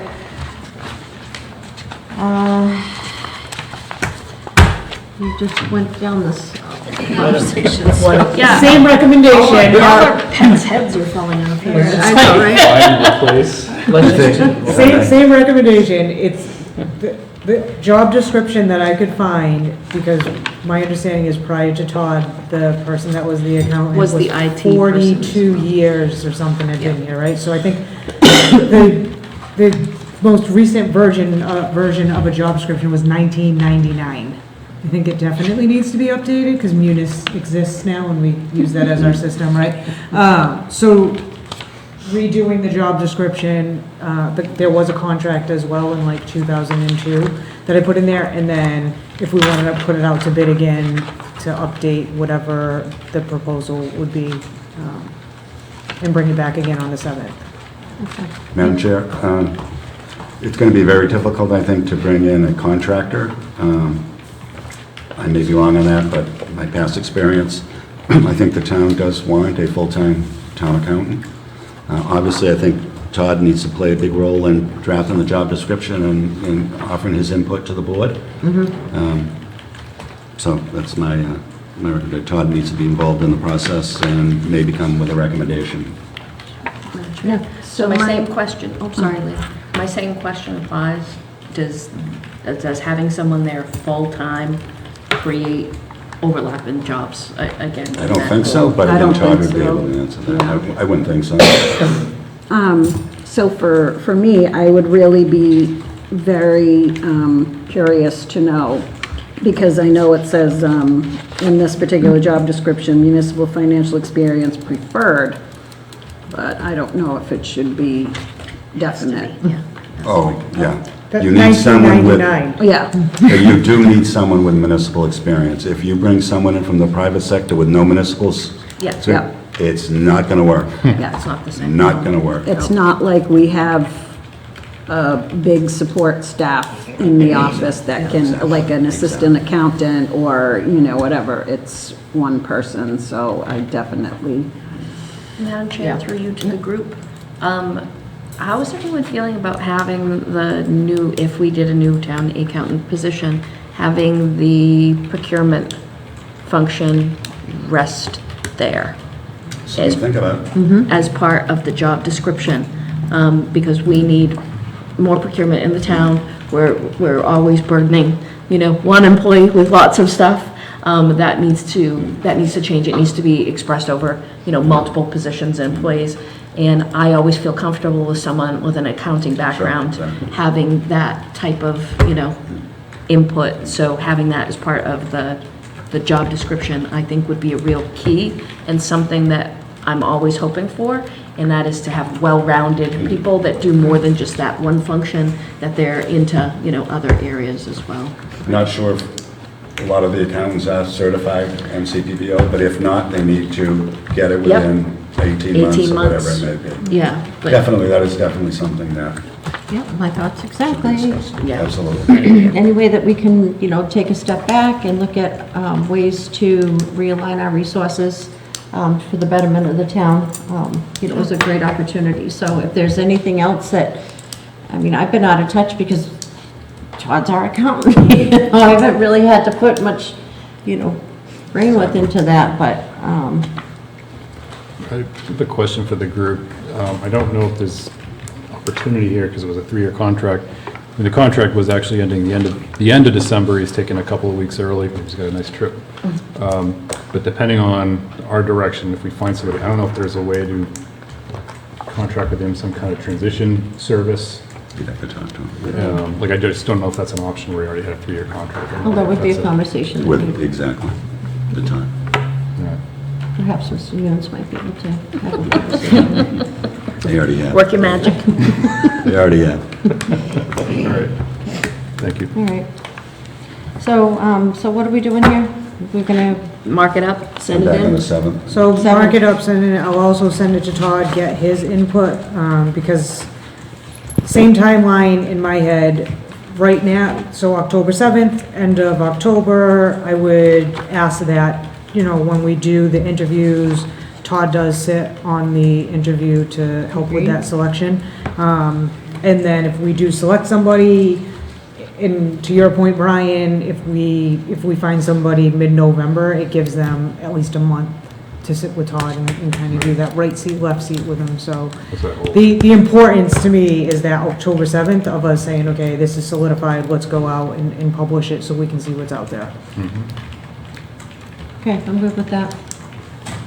Love it. Let's do it. Yep. Okay. Excellent.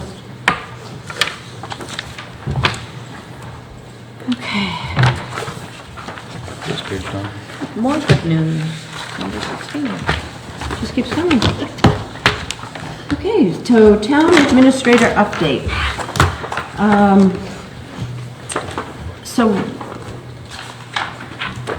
on Wednesday evening of last week, we interviewed 2 candidates for the role of town administrator, and the result of that was a unanimous vote for one of the candidates.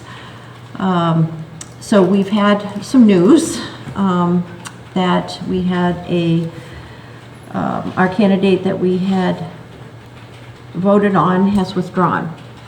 So at this point, I would like to ask Member Fabian, who is the chair of the search committee, to kind of just give us a little recap of kind of what's happened since Wednesday evening and brought us here tonight, just for the record, if you wouldn't mind. Sure. So I'll start off by saying I know most folks probably saw the Nemasket article where Mr. Craig had spoken to the newspaper.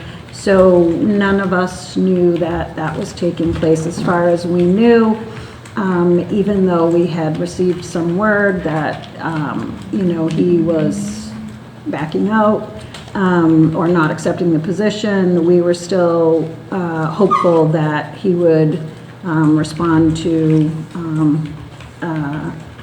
Maureen's request to talk, because we had appointed her to do contract negotiations to sort of find out, what is it, blah, blah, blah. So that didn't happen, but also the board was never, contacted by the Nemaskets, so that kind of blew us away. So we did, first of all, we didn't necessarily have a mechanism. We checked with town council, didn't really have a mechanism to go into like executive session to discuss anything, plus this happened between Thursday, Friday, going into a weekend, so it seems like it's longer than it actually has been. But,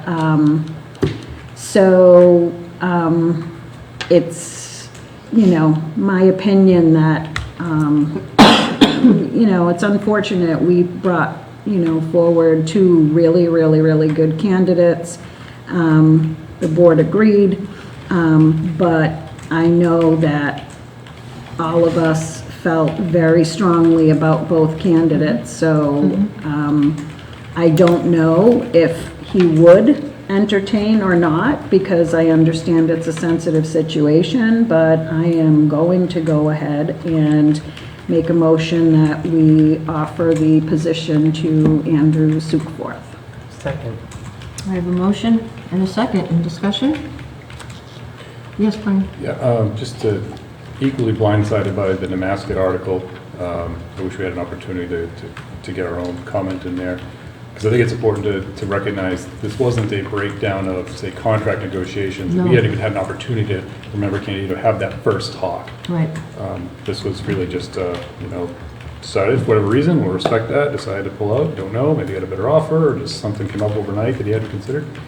But, I mean, even with more recent news, like we just talked about with the accountant, I think that could have changed some of our questioning, even if we had known that the night before. And Andrew also gave a very good interview. And I think he would be great at it, honestly. Yeah. I think that was a really horrible position the other night. We couldn't do like we did with the IT and just say, we'll hire both of them. Right. And we made a gut call, and sometimes things happen for a reason.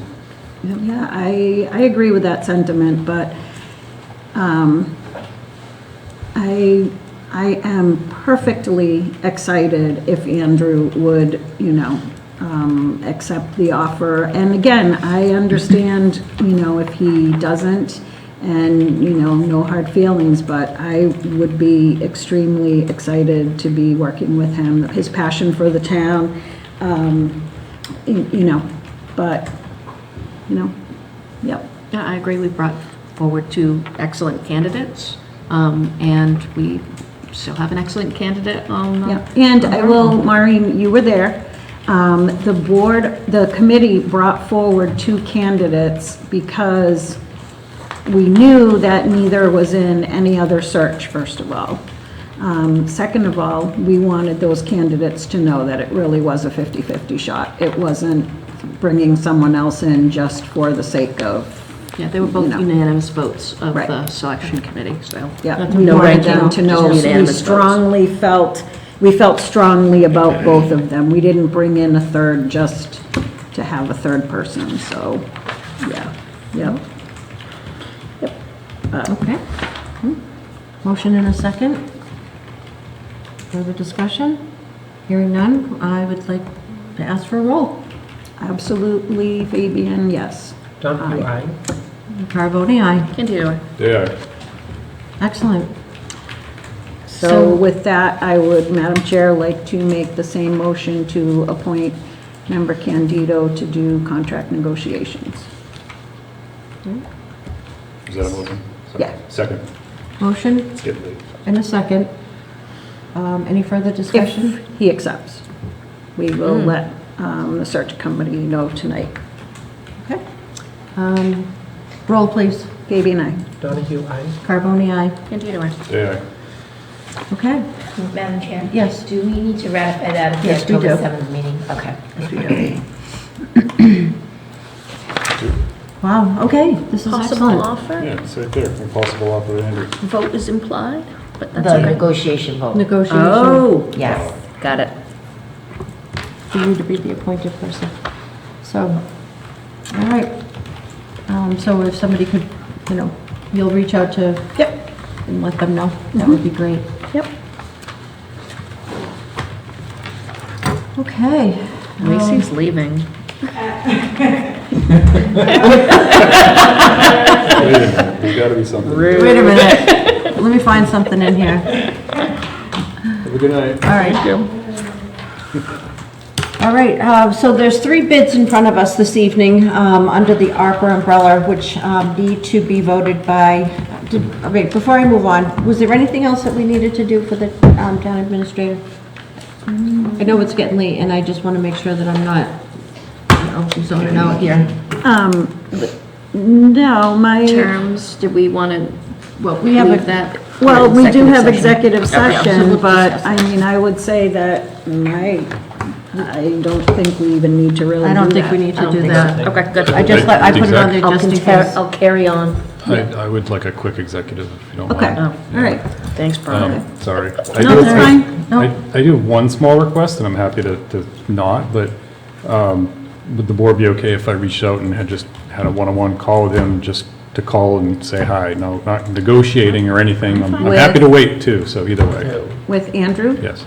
I Yep. don't mind. Yeah, Okay, all right. No Just want to objections. get to know him, yeah. that's all. No objections. Appreciate it. He's very funny. Thank you. Okay, so the first one is for the vote to award the bid for the Clear Pond water line project. There were 5 that came in. And it was opened on September 18th, and the bid results are identified here in our packet. Did you want to speak to this? I Okay. have it all under ARPA, All right. So, just awarded to the low bidders for okay, each project. so the low bidder here was PJ Hayes, Inc., and Environmental Partners will be checking the references, as this is an ARPA project, and the contract must be awarded prior to September 30th. So I'll entertain a motion to award the bid to PJ Hayes, Inc. as the low bidder, and this is subject to the satisfactory references check and being able to obtain a certified contractor license from the City of Taunton by October 11th, 2024. So moved. Second. Discussion. How hard is it to obtain a certified contractor license for Taunton? They hand them out. No, I don't know. Madam Chair, I spoke to them, and they were already in the process Okay. of, they'd already talked to Taunton before they submitted their bid and got the paperwork, so Taunton assured them that they would be certified within 2 to 3 weeks. Okay. Split. Let's Okay. do it. Any further discussion? Roll, please. Baby and I, Johnny? Carboni, aye. Candy, do I? And who was Aye, aye. who made what bid? Maureen and Brian. Thank you. Okay, next award bid for the Old Townhouse Restroom Project. It was opened on September 19th. There were 2 bidders. And Nealon Construction at $75,000 and Unicon at $75,100. And the Nealon Construction is the lower bidder for $75,000. And the reference check will also be done, as this is an ARPA project, and the contract must be awarded by September 30th. So I will entertain a motion that we award the bid to Nealon Construction at a price of $75,000, and as the low bidder and subject to satisfactory references. So moved. And with no ad alternate? And no ad alternate. What is an ad? Yeah, I don't know what that is, I just left it off. Good luck, Tracy. Let me just say, Tracy's been, she's on the phone Pretty much all day. all day with town council. We have it straightened out. So again, thank you, Tracy, for working on this diligently. Yeah. So what happened was kind of a comedy of errors. There was a section of shelving in the old townhouse that needed to be removed in order to construct the new restaurant. And the architect did 2 different plans, one showing them just removing them, one showing them removing and relocating. I wasn't aware that there were two different options, because in the scope, it just said that they would be removing these shelves and basically saving them for future installation. There was confusion amongst the two bidders on what exactly they were bidding on. I used a template from another project that had a line that said alternate, add alternate. So Nealon took that to mean that he was bidding option 1 and add alternate option 2. The other bidder included both options in his base bid. He was $100 more than Nealon in his base bid. In speaking with town council, and there were several email conversations going on with the architect about removing it, fixing the plans. He decided, no, we're gonna leave it, we'll fix it later. So in talking with town council, he said the board should award the bid to Nealon because they are the lowest base bidder, and notify them that there will be no add alternate, it's just $75,000. Our facilities director has indicated he will do the work himself as far as the relocation of the shelves. There was also a little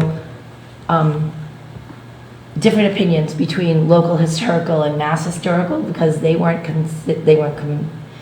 talked to before this all started. So local said we don't want them, mass historical says we want them in the building because they are original to the building. So we're gonna go with mass historical, we're gonna keep them in the building. They don't care where they're located in the building as long as they are in the building. So it has been, this one has been a real doozy. So, can I make a comment, Madam Chair? I think Tracy did the right thing here, but man, it's gonna cost us more than $100 in people time and probably materials to have our people do it when That's my $100 question, more Brian. company could have just done it. So I'm not Welcome thrilled to with that. government, Brian.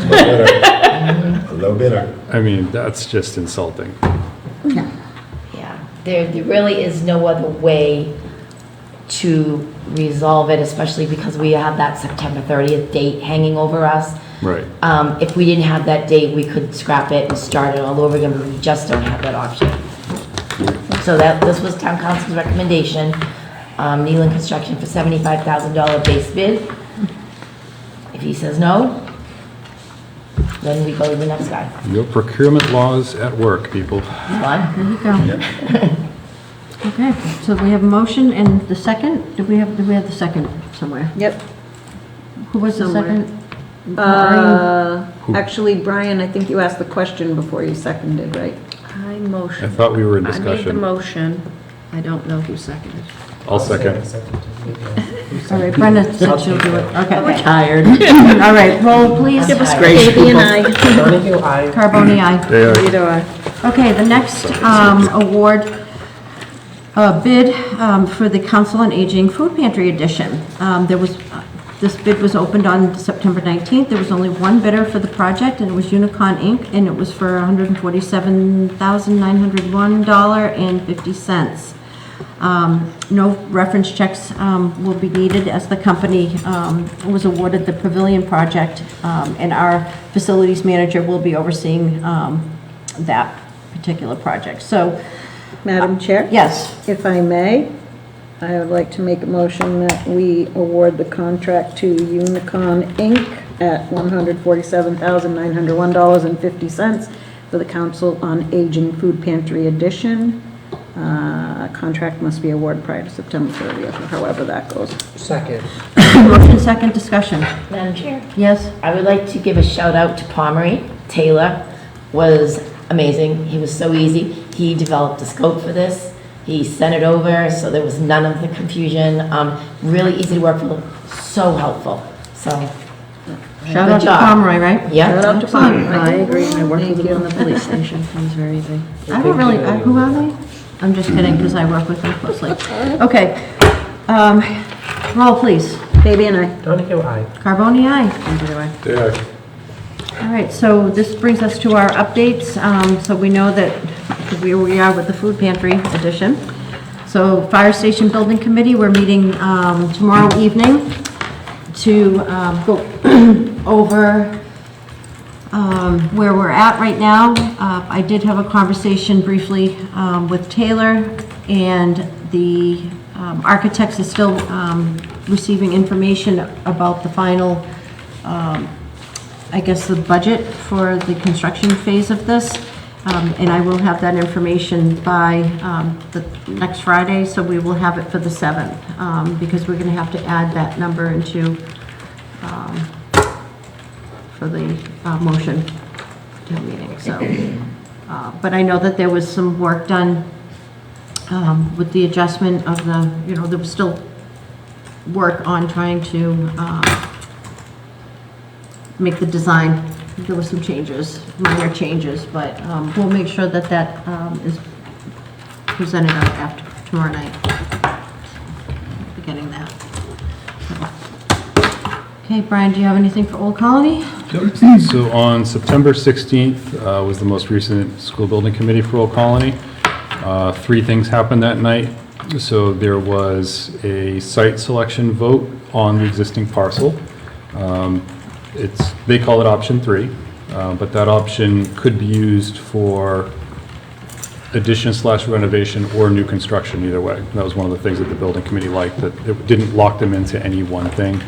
It also prevented having to build on top of the athletic fields, which was one of the other options. So, and it was pretty much understood that if they had to build, if it was a new build over on top of the athletic fields, it was probably going to be 5 to 7 years before the kids could use their real fields again, because they'd have to build new fields, a couple of growing seasons to let grass, root, unless they did astroturf or something. So that was kind of a big negative in everybody's mind. There was also a vote taken to have the OPM and architect focus on 2 different enrollment options. Their current enrollment is 560, and there were options from 560, 620, 728, 774, and 810 that the state was going to allow them to choose from. So the committee directed them to focus on the 728 and the 774 numbers. Reasons primarily for that were 728 would allow them to add HVAC and plumbing, so then they become a full construction offering school, which then allows them to do other things like build their own outbuildings or other things, or come do more town projects if the schedule's aligned. The 7076 option allows them, they're looking at probably adding dental, so that would give them 3 new programs, and it also offers a significant amount of what you can call equitable offerings, where right now it's not 100%, but certain trades are trending male, other ones trend female, and then this one is one that everybody seems to apply to. So they want to make sure that everybody's got options, and that could even free up spots in some of the existing programs that might say, I want to go dental, and then let other people come in. It also increases their culinary program and their electrical program. Wow. So those are the 2 options right now. The building, no matter what they do, even if they wanted to keep the same number of students, would have to be more than double the size if it was a new build to adhere to state standards now. So they only have about 104,000 square feet. And the state is saying with your enrollment for your programs that you currently have, not any more, it would have to be like 240,000 or something along those lines. So it's eye-opening how small the place actually is compared to what it should be. The third thing was to allow the architects and OPM submit what's called the preliminary design program package to MSBA. And that essentially is just like, here's everything they've been working on, here's what we'd have to do just to fix the existing building, here's what we're considering for options for renovation/addition, and here's if it was a full build. So they have to kind of send that all up, state will review it, come back down. And then at a further meeting, I don't know if it's going to be October 7th, the one that conflicts with our next meeting, that might be, I gotta go back and check the timeline, that might be when the school committee votes on what they consider their, I'm gonna get this wrong, I think it's preferred site, preferred something schematic, would basically say, we think the right thing for the district to do is this. And then that goes up to the state again, and they say, yeah, we agree, did you consider these things, think about that, and come back to us again. So it's progress. I mean, it's narrowing the focus, because by giving them the enrollment options that the building committee wants them to consider, they had 3 locations that they were considering, 1, 2, 3, 4, 5 enrollment options, and then again, whether it's renovation, addition, full build. So they had like 40-something designs they'd have to come up with. This really crams it down. So that'll allow them to start going back to their estimators, tightening up numbers some more, and then when the what I'll call the final choice is made, that'll give them more opportunity to tighten numbers, because then they can start doing like, what's the exterior gonna be made out of? What are the floors gonna be made out of? And all that kind of stuff to, really figure it out. They're still estimating fall of next calendar year is when they might have to come to towns for the project vote. And then there would still, if the project passes and if the project would require a debt exclusion, there would then have to be a separate debt exclusion vote by each town. So, much more to come. Is the, sorry, Madam Chair, is the debt exclusion vote, all towns vote simultaneous? No, that one's a little weird, and keep me honest here. Because that's what BP did. So school committee had, the Old Colony School Committee has the choice of two Mass General laws to pick from, and I can't recite the letters and numbers. They can either say, each town holds an individual election, and you've got to pass all of them, or they can have one big unanimous election, same times, same day, and it's just majority vote. And then that keeps the program, that sends the program alive, and then you have to go through the debt exclusion vote. Does that sound accurate? Correct. Thank you. So then you're put into a position where positions move, the program's moving because the town's voted it through, but if a town doesn't pass a debt exclusion, well, then they've got a big problem on their hand because they've got no way to pay for it. And that happened with one or two recent schools. Yep. And then they went back like a second or a third time to finally get their debt exclusion passed. Yeah. So there's not like enough information yet to really do like an informational campaign, kind of like we're trying to do for fire. Yep. Things are getting tightened down, and hopefully that'll begin soon. Wow. Thank you, Brian, very much. You're welcome. Appreciate that. So there's nothing on the IT, anything on, Can I ask, should I be changing that to Technology Advisory Committee instead of Information Technology Subcommittee? No. No, so leave it as that, okay. Communication and community outreach, any updates on that? I thought we got a resume, but I didn't see it on the agenda. I didn't receive anything new except for the first lady that had applied that you reached out to. Yeah, I didn't hear back from her. Yeah, that's the only one I have. Okay, Let me check my email. Okay. all right. I would have added that to the announcements, but I wasn't sure where we were on that. Okay. I may All have right. read it wrong. I wasn't Okay. sure. I think we did, didn't we? I thought we did get one. Maybe in a row, right? Yeah. Yeah. Yep. That's okay. I don't remember seeing that. I don't either. She sent it to my personal email, not my town email, so maybe she just didn't send it to the right avenues. Maybe I did That's get okay. it. I'll have to look. No problem. Okay, so we'll make sure we'll bring that back. It'll be on for the 7th anyways. Any new business? I will smite any of you that bring up new business. Honestly. Any old business? No, we should, I'm sorry, going back, we should all have that September 22nd. Oh, no. Smite. Okay. That one I thought was for a position. Was that not for the subcommittee? I'm reopening the document now. Oh, that's what I thought we were talking about, A position? for the subcommittee. Yeah. Isn't that what we were talking about? Oh, I thought, I took position as like a town employee. Oh, no. I'm sorry.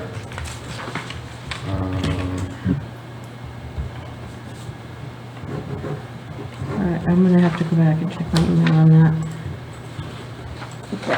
But we'll make sure it gets whatever on the agenda for the 7th. Okay. Mr. Nunes, can you give us an update on ARPA, please? Sure. So you have a spreadsheet in front of you. Nothing has changed with the direct funding, so just basically on the county ARPA funding. So the Clear Pond Park, as you know, the bid was submitted. That $345,760 includes engineering, which I believe is $34,000 for environmental partners. So that, between the bid and engineering, it comes to $345,760. Okay. The Old Town Hall restroom project came in at $75,000. We estimated $183,700. Now, I realized during the meeting that I did not, in tonight's meeting, that I did not include the architect's fees for the Old Town Hall restroom project, which is $16,800. So that is $91,800 for the Town Hall restroom project. The food, And what did we put in there? Originally? Yeah. 183,700. Okay. That estimate was given, that was probably initially way back, it was before I arrived. Okay, yep. So that's the number that's been used. The food pantry addition, we estimated $200,000. As you know, the bid came in at $147,901. And I realized that that does not include fees for Pomeroy. Aren't getting paid out of like any money that the COA director has or anything? It's coming from here, right? I guess I could, sure. I didn't know if we are running Yeah. short or not. I'm not short on our. No, they have funds, good point. I will ask that. Okay.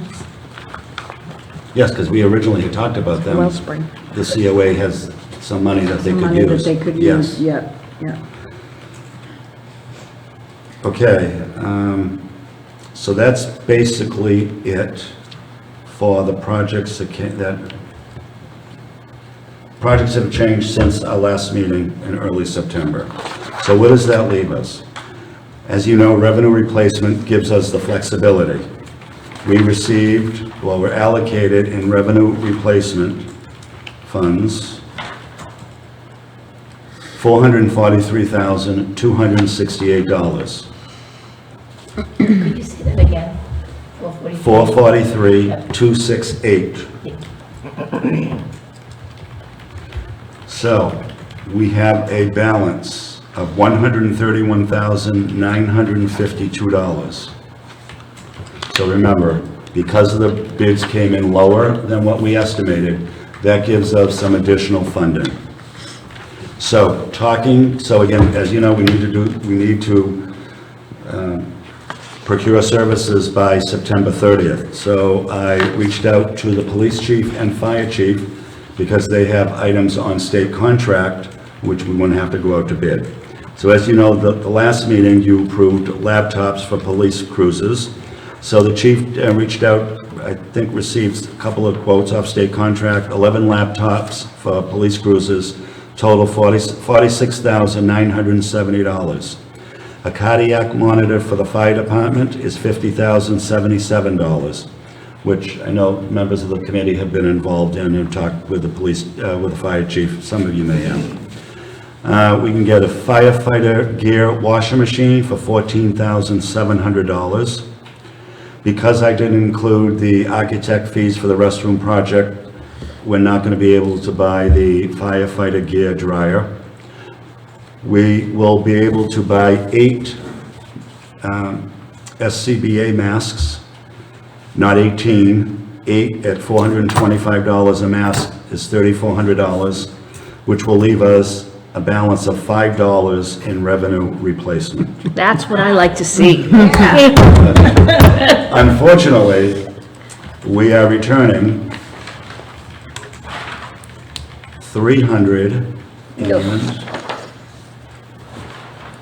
60. Where is it here? $360,268 to the county. Now, I do have a call with the county treasurer O'Brien and his staff next week. I am sure it's past the 9:30 deadline, so I'm sure there's going to be communities that have balances. So I am sure we'll hear from him what is going to happen with the balances.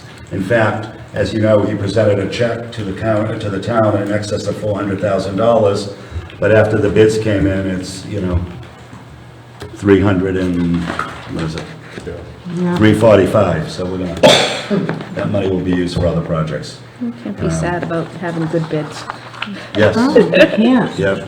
Well, Yeah. again, I'd like to reiterate that I know some folks aren't happy with the county doing this, but at least the money is going back to Plymouth County. Exactly. If someone else needs it, they're gonna reallocate it to Plymouth County, so at least, And I know that, we have worked really hard for quite some time to identify, projects that fell within those categories. And we've sent projects in that we thought were viable that were returned, saying that it wasn't a viable option. So, because it was IT, maybe this committee should have been formed last year. Well, and No, again, just saying. I mean, I think, Bob, as soon as you got here, Bob, we were like, okay, we know we're a little behind, can you help us out? And you're like, yeah, you're a lot behind, but sure. Yeah, I'll help you spend some money. So thank you very much. Yeah. And we're Yes. limited to pool too, we don't have water projects, we don't have sewer. We don't have water and sewer. Right. If we had water and sewer in town, that money would have been, Gone. gone. Quick question. Did we actually get a quote on that fiber to Clear Pond? Yes, it was about $100,000. Does that have to go to bid, or is that just TMLP? TMLP. And that's ITR infrastructure? What's that? That's considered IT infrastructure by Yes. the council? Make a motion. Do it. All right. Is that a way to knock down? I don't know. We'd have a contract by Monday. You know a couple people. Yeah. I do, but- You know the I person. used to work for Ken. Tell him I need to talk to you. I'd like to make a motion. Yeah, he's retired. Yeah, Yeah, so I need a motion for the police and fire equipment. I'd like to make a motion to accept the 11 laptops for police cruisers, the cardiac monitor for fire, the firefighter gear washing machine, Yep. and 8 SCBA masks. The motion Second. and a second. Discussion? Roll. Donahue, aye. Carboni, aye. Candido, aye. Yeah, aye. Mr. Ted, would you like to make a motion for 100, provisional? I think we should do it. Let's If do we can it. do it, come on, let's get it What do you think it in. was, 100 or so? I thought it was like 98. We're up Up to against a 100. deadline, right? Up to So 100,000. 150, just in case. Up to 150,000, yeah. So, I don't know if it can be done, but I'll try. no, you know, if we don't try, we don't know. That's true. You're bored, right? Exactly. I'll make a motion to allocate $150,000 to the improvement of information technology infrastructure to Clear Pond, if we're able to pull it together. If we- Second. Motion and a second. Discussion? Bob's not around. He's on vacation. Okay. Okay, roll. Katie and I. Donahue, aye. Carboni, aye. Candido, aye. Day aye. And then we'll have to set that one up again. Tracy, if you have any questions, ask Brian. On the water. Yeah, just ask Brian. Just made another motion. I know, Okay, policy subcommittee, we have a charge in front of us. Thank you for putting this together. And did anybody have I mean, we can bring this back on the 7th for a vote, but now that we have it in front of us, does anybody have any questions, or would they like to adopt the charge?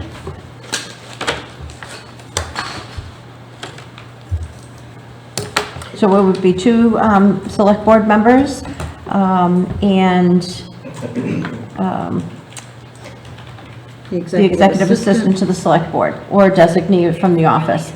The only thing that I see in here is that it's about reviewing current Lakeville Select Board policies. However, when there are new policies, because this particular board has come up with different, ideas, and we said, okay, that's an action item, whatever. Yep. I would like to see that the subcommittee be able to draft, with the town administrator, because usually it goes right to the town administrator to draft that. I don't know, you tell me if you would be comfortable with drafting a... Well, I mean, I think we should start on these policies first, and in all honesty, I think maybe we should wait for an opinion from, once we get that done. Okay, that's fine, that's why I wanted to make sure that I brought it to the table for discussion. Okay. Do I hear a motion to support the Select Board Policy Review Committee charge? So moved. Okay, there's a motion. Is there a second? Second. And a second. Discussion? Is 3 members enough? The thing is there's no real decision-making. It's just like, does this still fit the parameters? Yeah, okay, move along. Because anything that's gonna need to be changed should be done by, like, this board. So this is just more an advisory review. And we can see how it goes for, for a year, and if we have to revisit, we can. Yeah, and I also don't think this is something that's gonna have to be done every year either. Once every couple of years, just to make sure everything's current. Okay. Roll. Baby and I. Donahue, aye. Carboni, aye. Candida, aye. Day aye. Okay, and then we have the charge for the... Now, haven't we already appointed Maureen and myself to this? Yes. Okay. Maureen, you gotta work now. I'm on it. Lakeville Citizens Academy Subcommittee. In front of us is the charge. Thank you, Maureen, for putting this together. It's not as nice as Brenna's. Thanks for making me feel bad.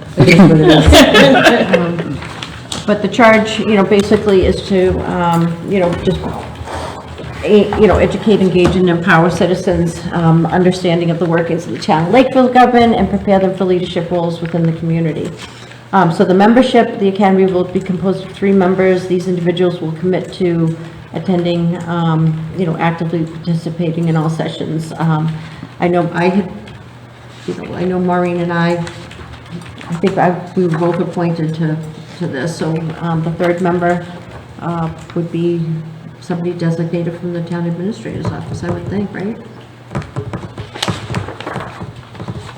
I think someone's gonna wanna be part of that. I don't wanna force anyone into unpaid labor. So, I mean... Can I nominate Christina? Yeah, Christina. She's not here, that's not Yeah, I would think Christina. Tracy is gonna be doing all the word work for policies. And again, we can revisit, see how it goes. All right, do I hear a motion to approve the Lakeville Citizens Academy Subcommittee? So moved. Second. Motion is second, discussion? Hearing none, roll. Baby and I. Carboni, aye. Oh, sorry. Donahue, aye. I jumped over you. My goodness, I'm so sorry. Day aye. Okay, and did we, going into executive? Yep. Is open space plan on? Or is Yeah, this- update on the Oh, open where is space it? plan. I missed it on the, 22C subsection. Oh, yes. I missed it on the cover sheet. Of the agenda. The open space plan is the last email, it's with Joan, I believe. So from my understanding is there were some, it's down to formatting. Yes, So Joan was putting in the last of her yes. updates. I want to get this done, and I think the rest of us are in the same boat. So how do we get it done? I'll reach out to Joan tomorrow. Okay, and I'll have a conversation with her rather than an email. Do you want this? Email. I have a whole box of them at home. I don't know how many You want this one? it's just a formatting. No, there's some other ones. I like them. 'cause my Madam Chair, husband no doesn't one like them. person, it's not just the formatting. The plan was done in different chunks, so one person formatted it this way, one person did it that way. So it's, Right, so it has to be reformatted. it's a lot, yeah. It's gonna take a bit. So we have somebody in our select board's office, we have a part-time person that might be able to format that document.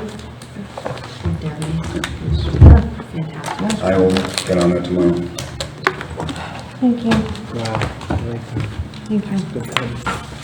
I like them, but I bought 2 boxes. I think our regular business is concluding at 9:45. I'll entertain a motion to go into executive session pursuant to Mass General Law, Chapter 30A, 21A2, to conduct strategy sessions in preparation for negotiations with non-union personnel, specifically new town administrator, and not to return to open session. So, second. All right, roll please. Baby and I. Donahue, aye. Carboni, aye. Candida, aye. Day aye. Thank you. I'm so hungry.